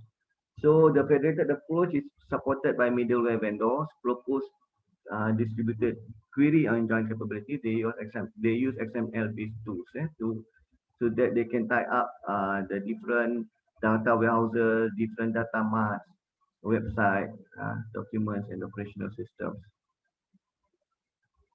Okay, share it into the okay. So this is data warehouse. Okay, these are the different data warehouse architecture. Okay, every architecture has their own advantages and disadvantages. Yeah, depending on what you need. Maybe you look at independent data marts are much cheaper, less costly, and then you can move into the link data mart, and then if you large organization usually begins with an hub and spoke architecture, or some we can have a centralized data mart. And then there are also situations that you tie up one data warehouse to another data warehouse by using the federated architecture, where you map it using XML. So which architecture is best depends on your requirements. So 10 factors that potentially affect architecture selection, whether you have this information interdependence between organizational units, meaning that if one unit is independent of each other, maybe you can opt for independent data marts, or you for data warehouse level you can have a federated data warehouse architecture, or it looks into upper management information needs. You can look into the agency need for a data warehouse, whereas development of independent data marts are much faster, and then you can later tie them up using middleware, where you can have link independent data mart. Or you can look into the nature of end user tasks, with the end user are what do you call it, just require their data marts. We can just have independent data marts. Yeah, and then you into constraint of resources, financial resources, and then, or we can look into strategic view of data warehouse prior to the implementation. Yeah, what format do they have? Are they using different format, and then how do you tie it up using a middleware, or you can use XML to tie up the different data warehouses.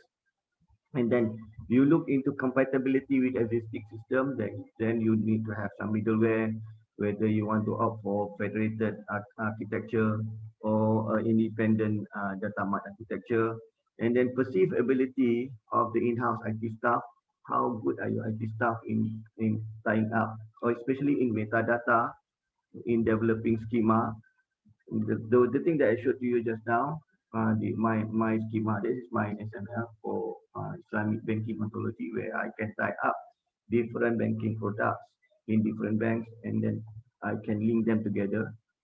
Whether you have such capability of your IT staff, and then the technical issues, as well as social political factors. For example, there are organizations which are abroad, within restriction of certain country, and so on. So these are 10 factors that potentially affect the architecture selection decisions of how do you develop your data mart. Okay, any question before we move into ETL?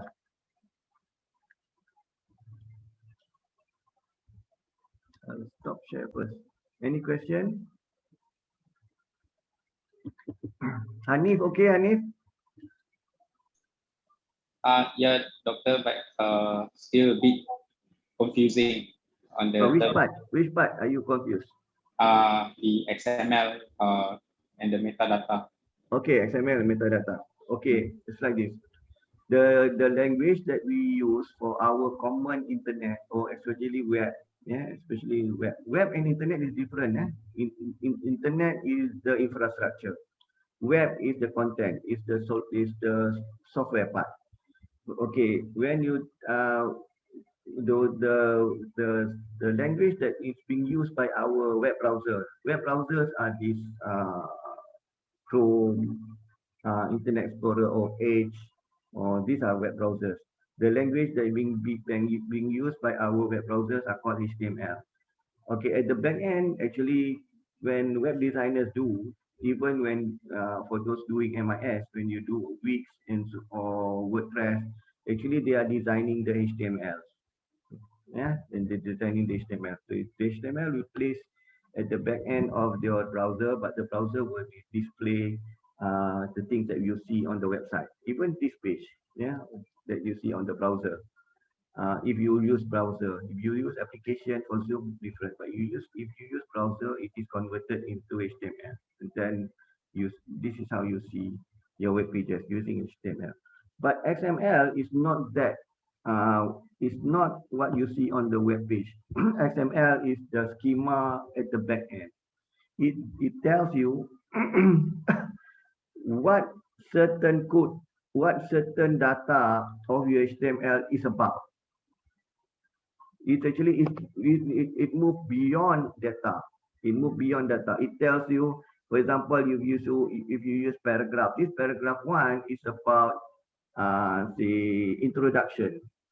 So when you call, you can recall just the introduction because there is a schema backend. But not all HTML, not all HTML have this schema. Okay, this schema that you use backend, that is the XML. The schema that you use backend.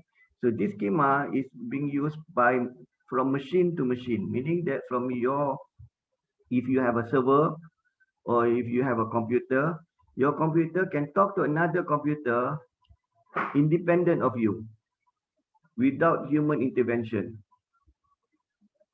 So they can talk to each other by using this schema at the back end. This schema is most commonly using XML language. Most commonly, there are also other languages, but the most common is XML because XML is being recognized by W3C.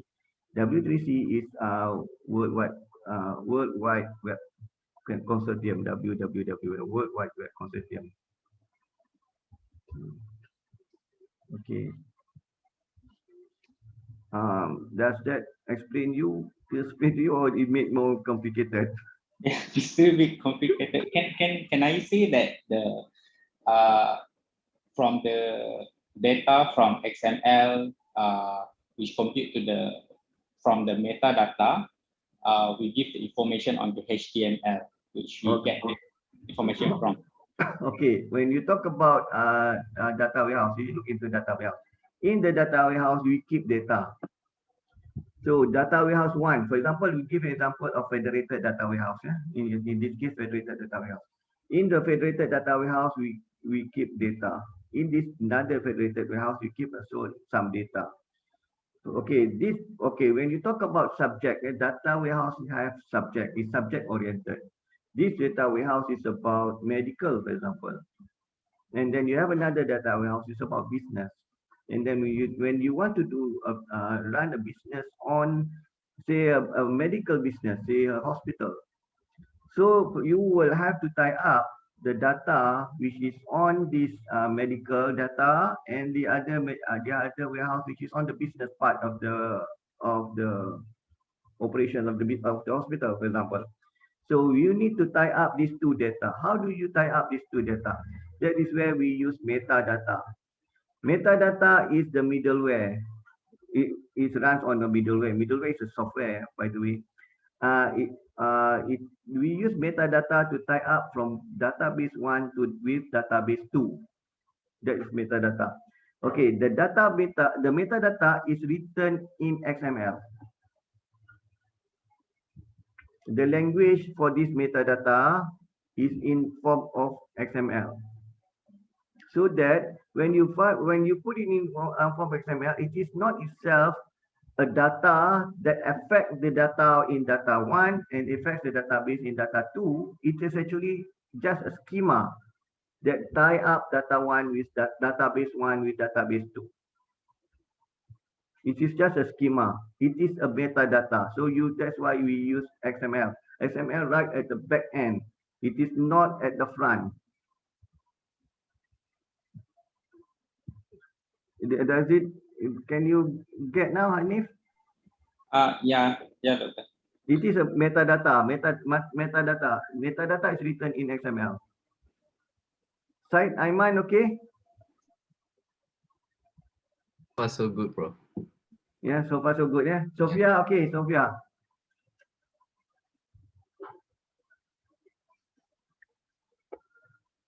Okay, we move on. Okay. Okay, this is extract, transform, and load. Extract, transform, and load is actually a process that I showed to you one software just now, plenty. And then there are many other software that do ETL. ETL is a process that you take data from its source of the data from another source can be also another data warehouse, or it can also be from legacy data or any data format. You extract it and then you transform it and then you load into another data setting or data warehouse.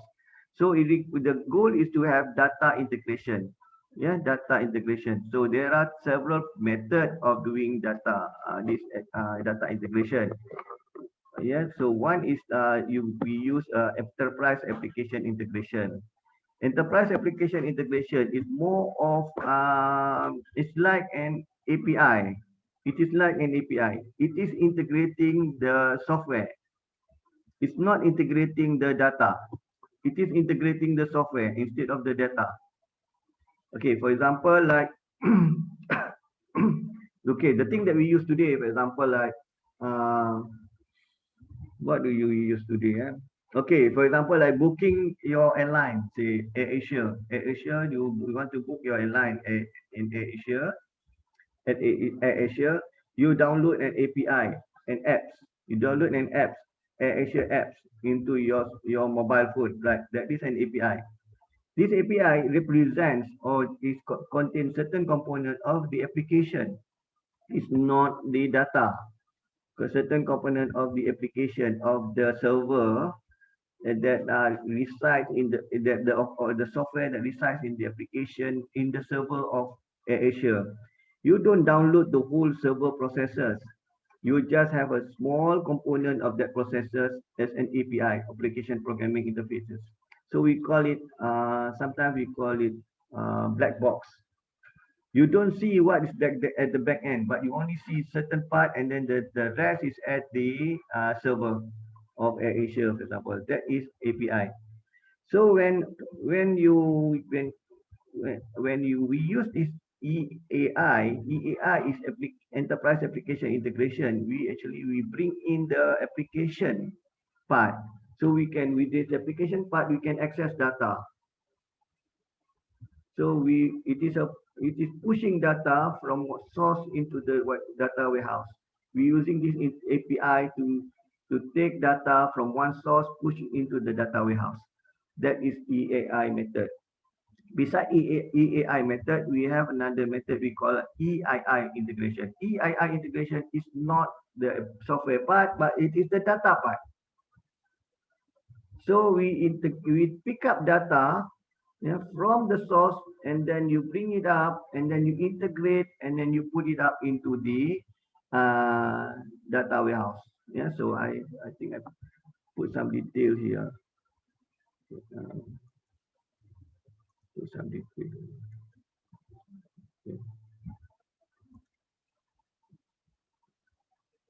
Okay, this is data integration. And then this EII also use XML. It also use XML because they have a predefined metadata. Metadata are in the format of XML. So it combines data. How do you combine data? There is no other way except using metadata. And then what is the best metadata language? What is the best language for metadata? It is XML. XML is the best language for metadata. So we use for EII, the most important aspect is XML because you can tag data so that from this data tagging or metadata you can tie up it to another data. So you can integrate the data. For EAI, it is not integrating the data. You are using an API. Using it is actually a service-oriented architecture. Yeah, so we talk about service-oriented architecture in our MIS course. And then the other method is what we call extract, transformation, and load. Extract, transformation, and load, we read data from the database, we transform it, and then we load into the data warehouse. Yeah, so this is the third method where we extract data, meaning that we read data from one or more database. We transform the data into a format or form in the from the previous form to the form that is being used in the current data warehouse, maybe data warehouse using Oracle or some languages instead of the previous one, IBM based or Microsoft based. And then once you have transformed it, you load it into the data warehouse. Yeah. So this extract, transform, cleans data, and then load the data. And then you load it into data warehouse, or you can load it directly into data mart, or from the data warehouse, it will be loaded into the data mart. So, and then we talk about data warehouse development. Okay, it's not here. I think I've put it up in my slide. Yeah, there are several methods of doing this is ETL just now, extract, transform, and load. What time it is? Level 50. And then there are two methods of doing data warehouse. One is the EDW approach or enterprise data warehouse approach. This is the basic, actually the original paper written on data warehouse by Inman. Inman is on EDW approach, enterprise data warehouse approach, because it's top down. So you design the data warehouse and then only you will develop whether centralized data warehouse or you will have data mart below it. Otherwise, the other method is Kimball model. Kimball model is a bottom-up model where you begin your development of your data warehouse from data mart. Maybe you start with an independent data mart, and you combine this independent data mart with integrated type with link data mart using metadata, and then only you build up large data warehouse, and then this data might be turned into a dependent data mart to support the large data warehouse, the enterprise data warehouse. So this is the difference between this data mart approach versus the enterprise data warehouse approach. You can see that the data mart approach is it took lesser time to develop, and then lower development cost, and then also the development difficulty is low. Yeah, okay. Additional data warehouse consideration, but you can also host certain data warehouse where you can have require minimum investment in infrastructure. You can free up capacity when you put up into cloud, free up some cash flow and so on. Okay. When you talk about data warehouse is about dimensional modeling. So you do modeling for data warehouse. All data warehouse begins with dimensional modeling. But there are two types of dimensional modeling that you can do. One is a star schema. Star schema is the old method where you have a long fact table. These fact tables are very lengthy, unnormalized. It's not normalized. It is unlike the relational database. Relational database are normalized, so this unnormalized fact table, but then connected to several dimensions. And then you can newer data warehouse today, they have this snowflake schema. Snowflake schema, they break it up into a schema. So it's like this. Okay, this is star schema. Fact table, we have dimension, or you can break it into smaller snowflake schema. Yeah, so we have you break it into more normalized sub-component of this star schema. So how do you develop dimensions of this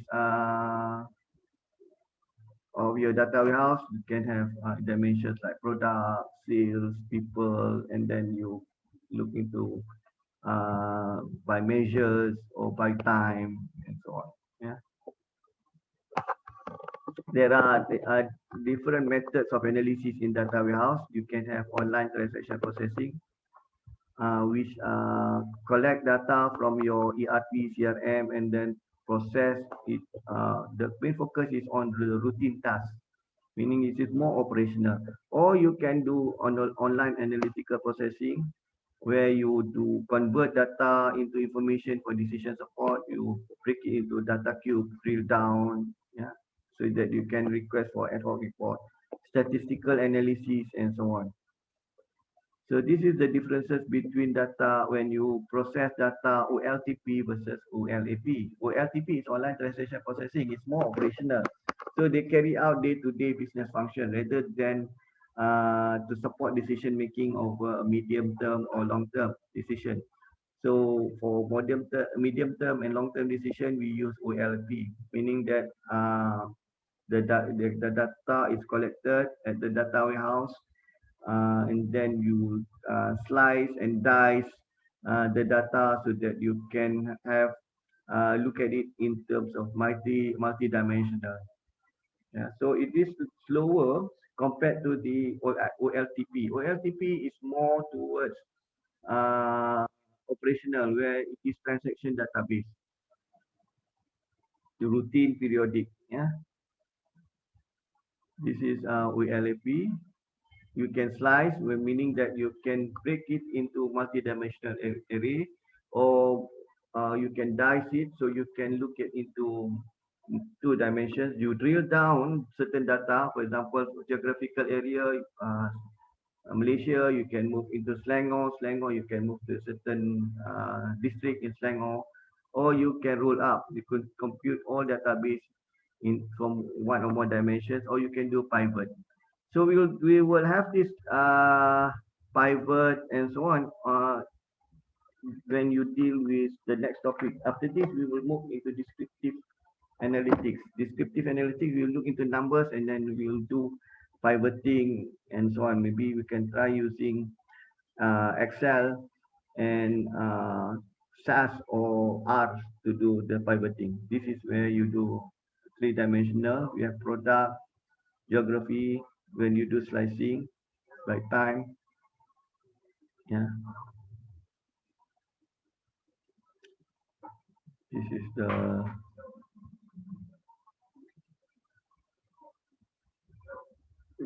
okay.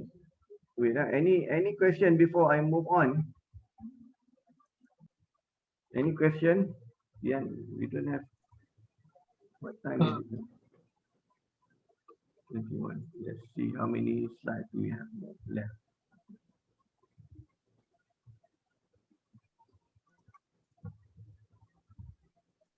Prof, question, Dr. A question on the OLTP and OLEP. Okay.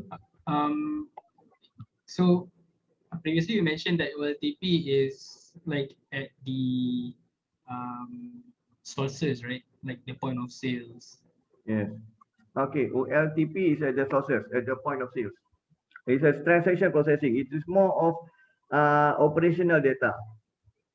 So is it like capturing data, or is it like data collection? Okay, it's not capturing data. Okay, it is a processing. OLTP, there are steps of OLTP, starting from capturing, storing, and processing. So we covered that in MIS. But once the data is there, you straight away process it, and then you give some reporting based on that. So I'll share the screen again. Yeah. Okay.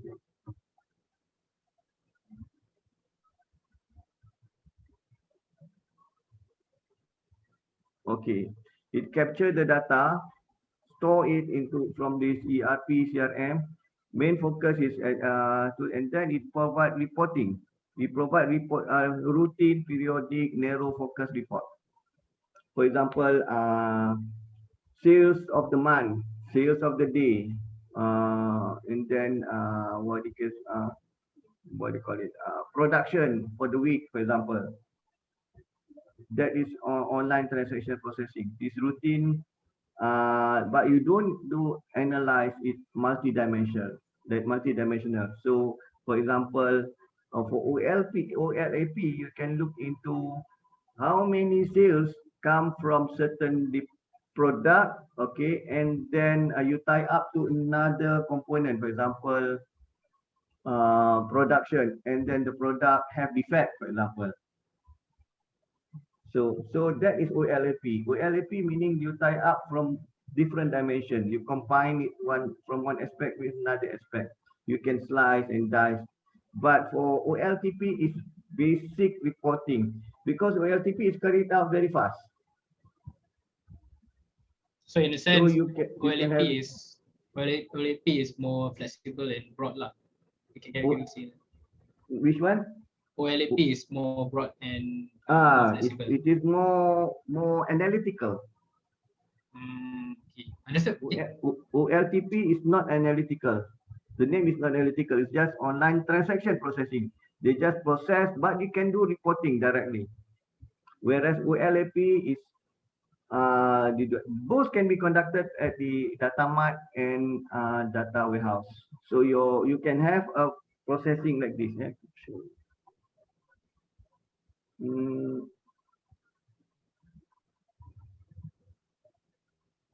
Okay, so when you for this reporting from coming from your different data sources, you do the ETL, and then this part routine business reporting is done using OL.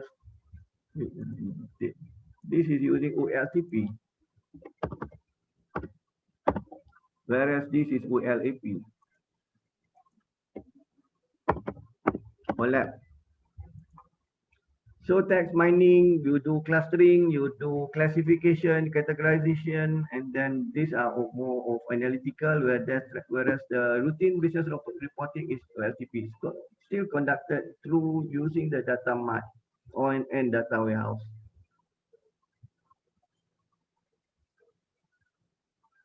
Understood, Doctor. Thank you. Okay, any other question?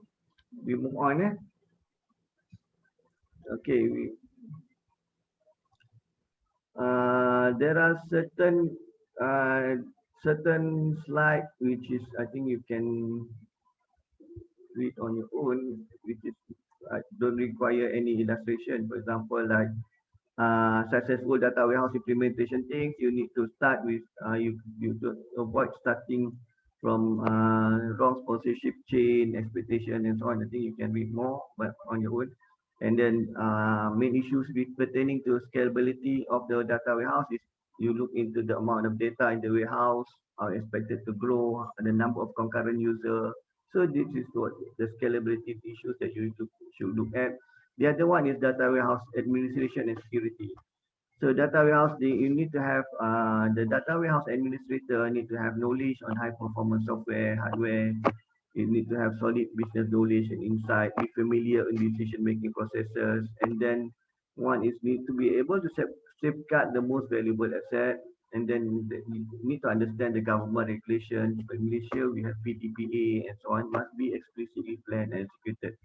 In the future data warehouse, we can look into sourcing of data from web, social media. We can have sentiment analytics. Actually, we have a topic on sentiment analytics. In the book, it is chapter 5. Yeah, sentiment analytics, social media analytics, big data. We also have a topic in big data in chapter 7. And then software as a service, cloud computing, and data lakes. Data lakes are unstructured data storage, unlike data warehouse. And data warehouse is structured process. We have schema, yeah, and then retrieval is fast. It is expensive, less agile, fixed configuration. It is not new, matured, and then security, secured, and then not meant for business professionals. Whereas data lake is meant for data scientists. It is not yet well secured. It is very new, highly agile. It's designed for low cost storage. Retrieval speed is low. The schema on the read, actually NoSQL, not only SQL. I think I discussed in my MIS about my course MIS about NoSQL, and that it comes from any data, raw or native format. It is a lake. It's not structured. So the future we will have data lakes. And then in the infrastructure of data warehouse, it can be will be more columnar. We can have real-time data warehouse instead of today. We quite it's not much of real-time. That then we can have data warehouse appliances in database, new database release management system. Maybe and no SQL data, no SQL. Maybe you can use MongoDB and so on, or Hadoop, and then you can use advanced analytics. Yeah. I think we'll cover business performance management next week. Yeah, because otherwise we'll be rushing and then cannot go into detail because this in business performance management, next week we'll cover business performance management as well as the numbers. We cover just a little small slide on business performance management. And then your assignment is about balance scorecard. Yeah, balance scorecard is this is balance scorecard. You have to look into the various perspectives balance scorecard, and then we'll talk about Six Sigma, DMIC performance model, Lean Six Sigma. Yeah. We'll cover this next week. So far, just open for questions. Just make sure you understand what we covered on the data warehouse today.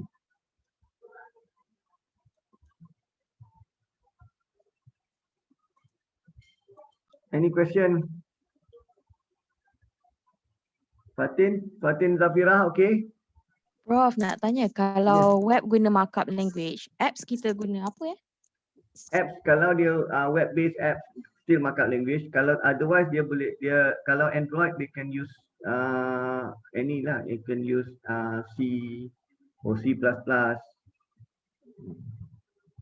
Or even R pun boleh. R kalau pun boleh juga untuk apps, tapi tak banyak sangat R ni. That's popular. Dia ada language balik sendiri. Kalau apps ni dia ada dua jenis operating system. One is the iOS. Ya, iOS ni Mac based atau or you use Linux. Linux is Android. Android is Linux based.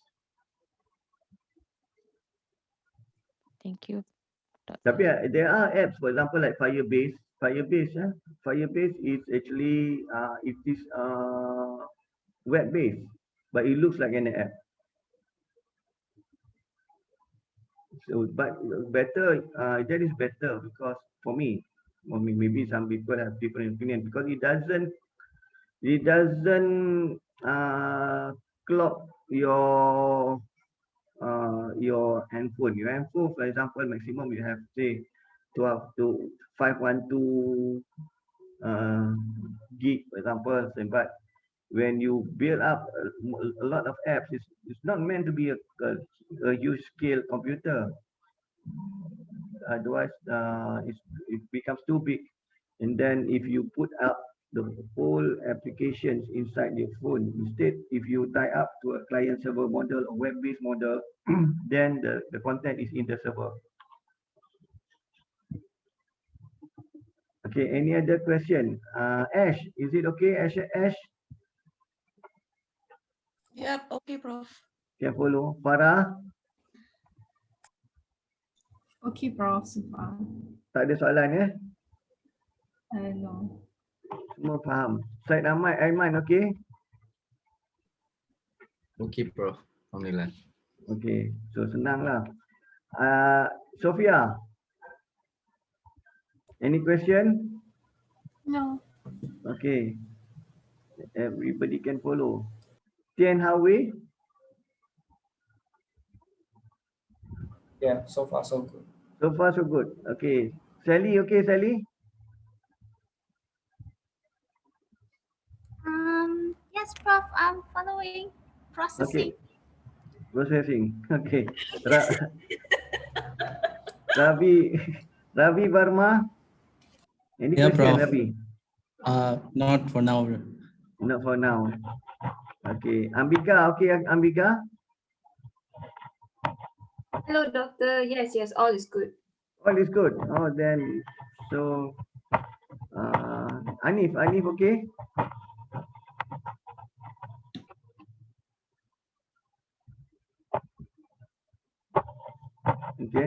Okay, any question on your assignment or your uh, assignment or your group assignment, individual assignment?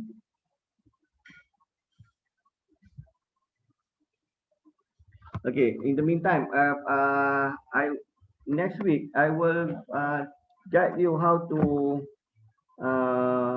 actually we'll start with Excel. In the Excel, I think you can download the analytics. I think in the book, I'll put up how it's actually in the book page 108. This is how you do Excel add-ins to put analytics tool pack into your Excel.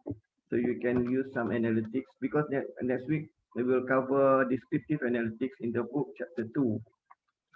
And then we will do some simple processes, look into that some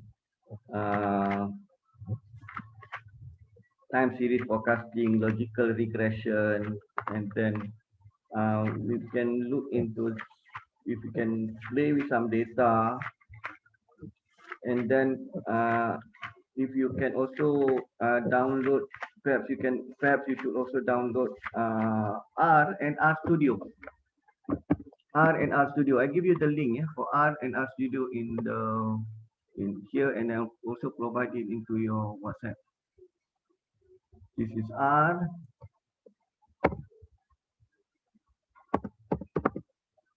Cran.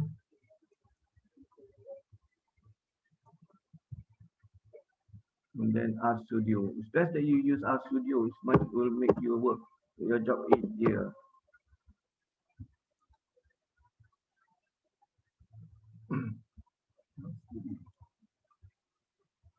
Both are free. Okay. Show this screen. Wait, I need to show the R first. Okay, this is R Studio.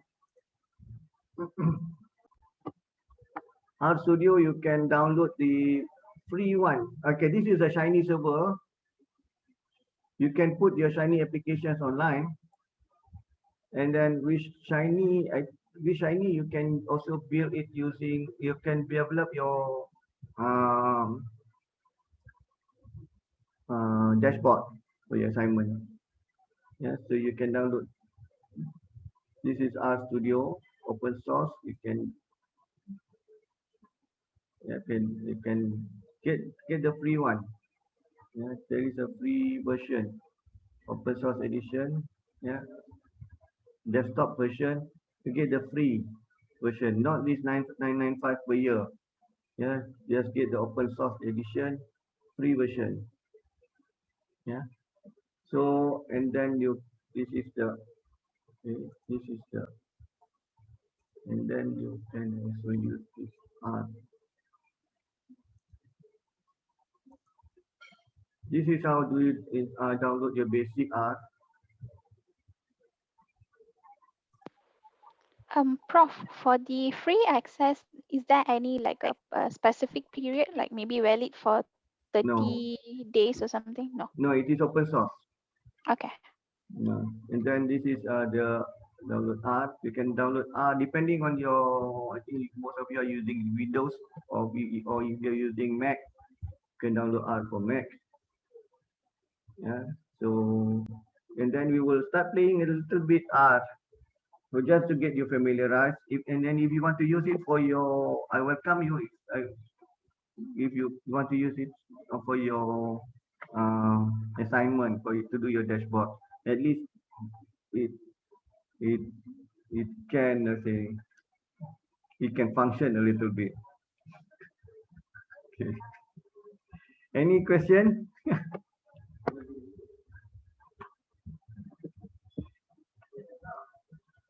Right. Okay. If no question, we can adjourn for today. We'll meet up next week. Okay, thank you, Prof. Thank you. Okay, thank you. Assalamualaikum. Thank you, Prof. Prof, I have a question actually. Yes.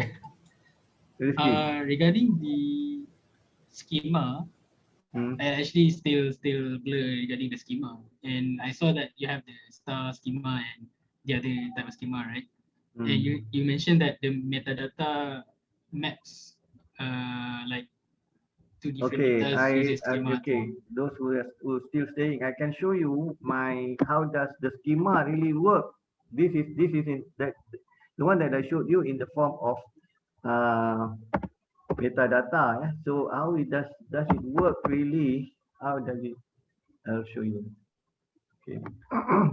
At the back end, you can put in your data, and when you take it with the metadata, yeah, when you take your data with the metadata, it can open up, it can relate from one data to another data. Then you can relate from one data to another data. So, not sure. I hope you can see this because it's very small.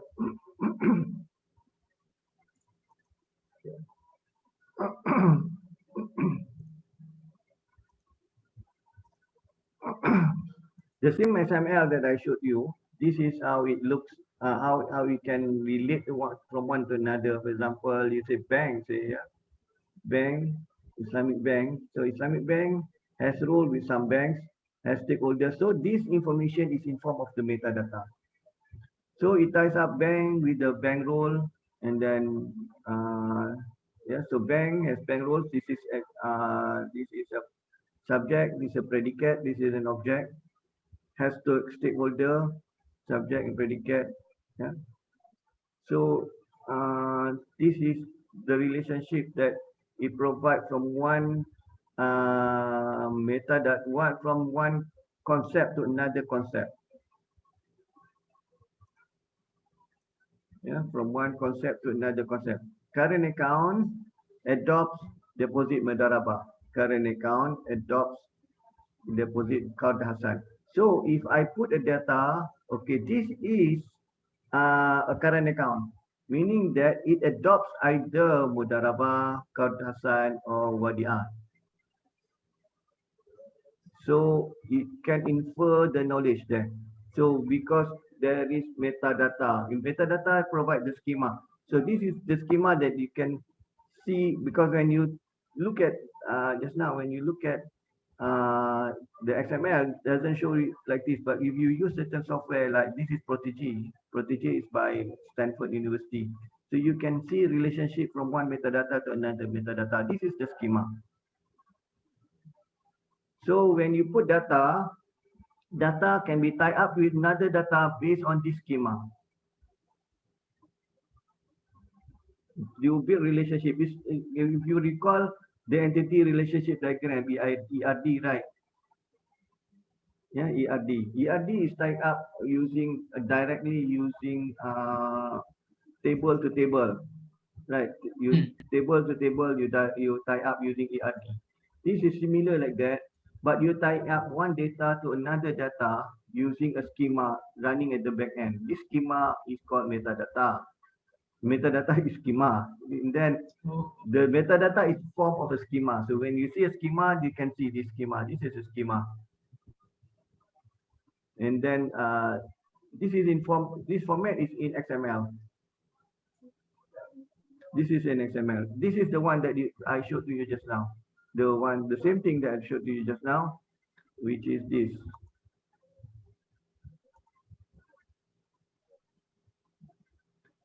It's the same thing.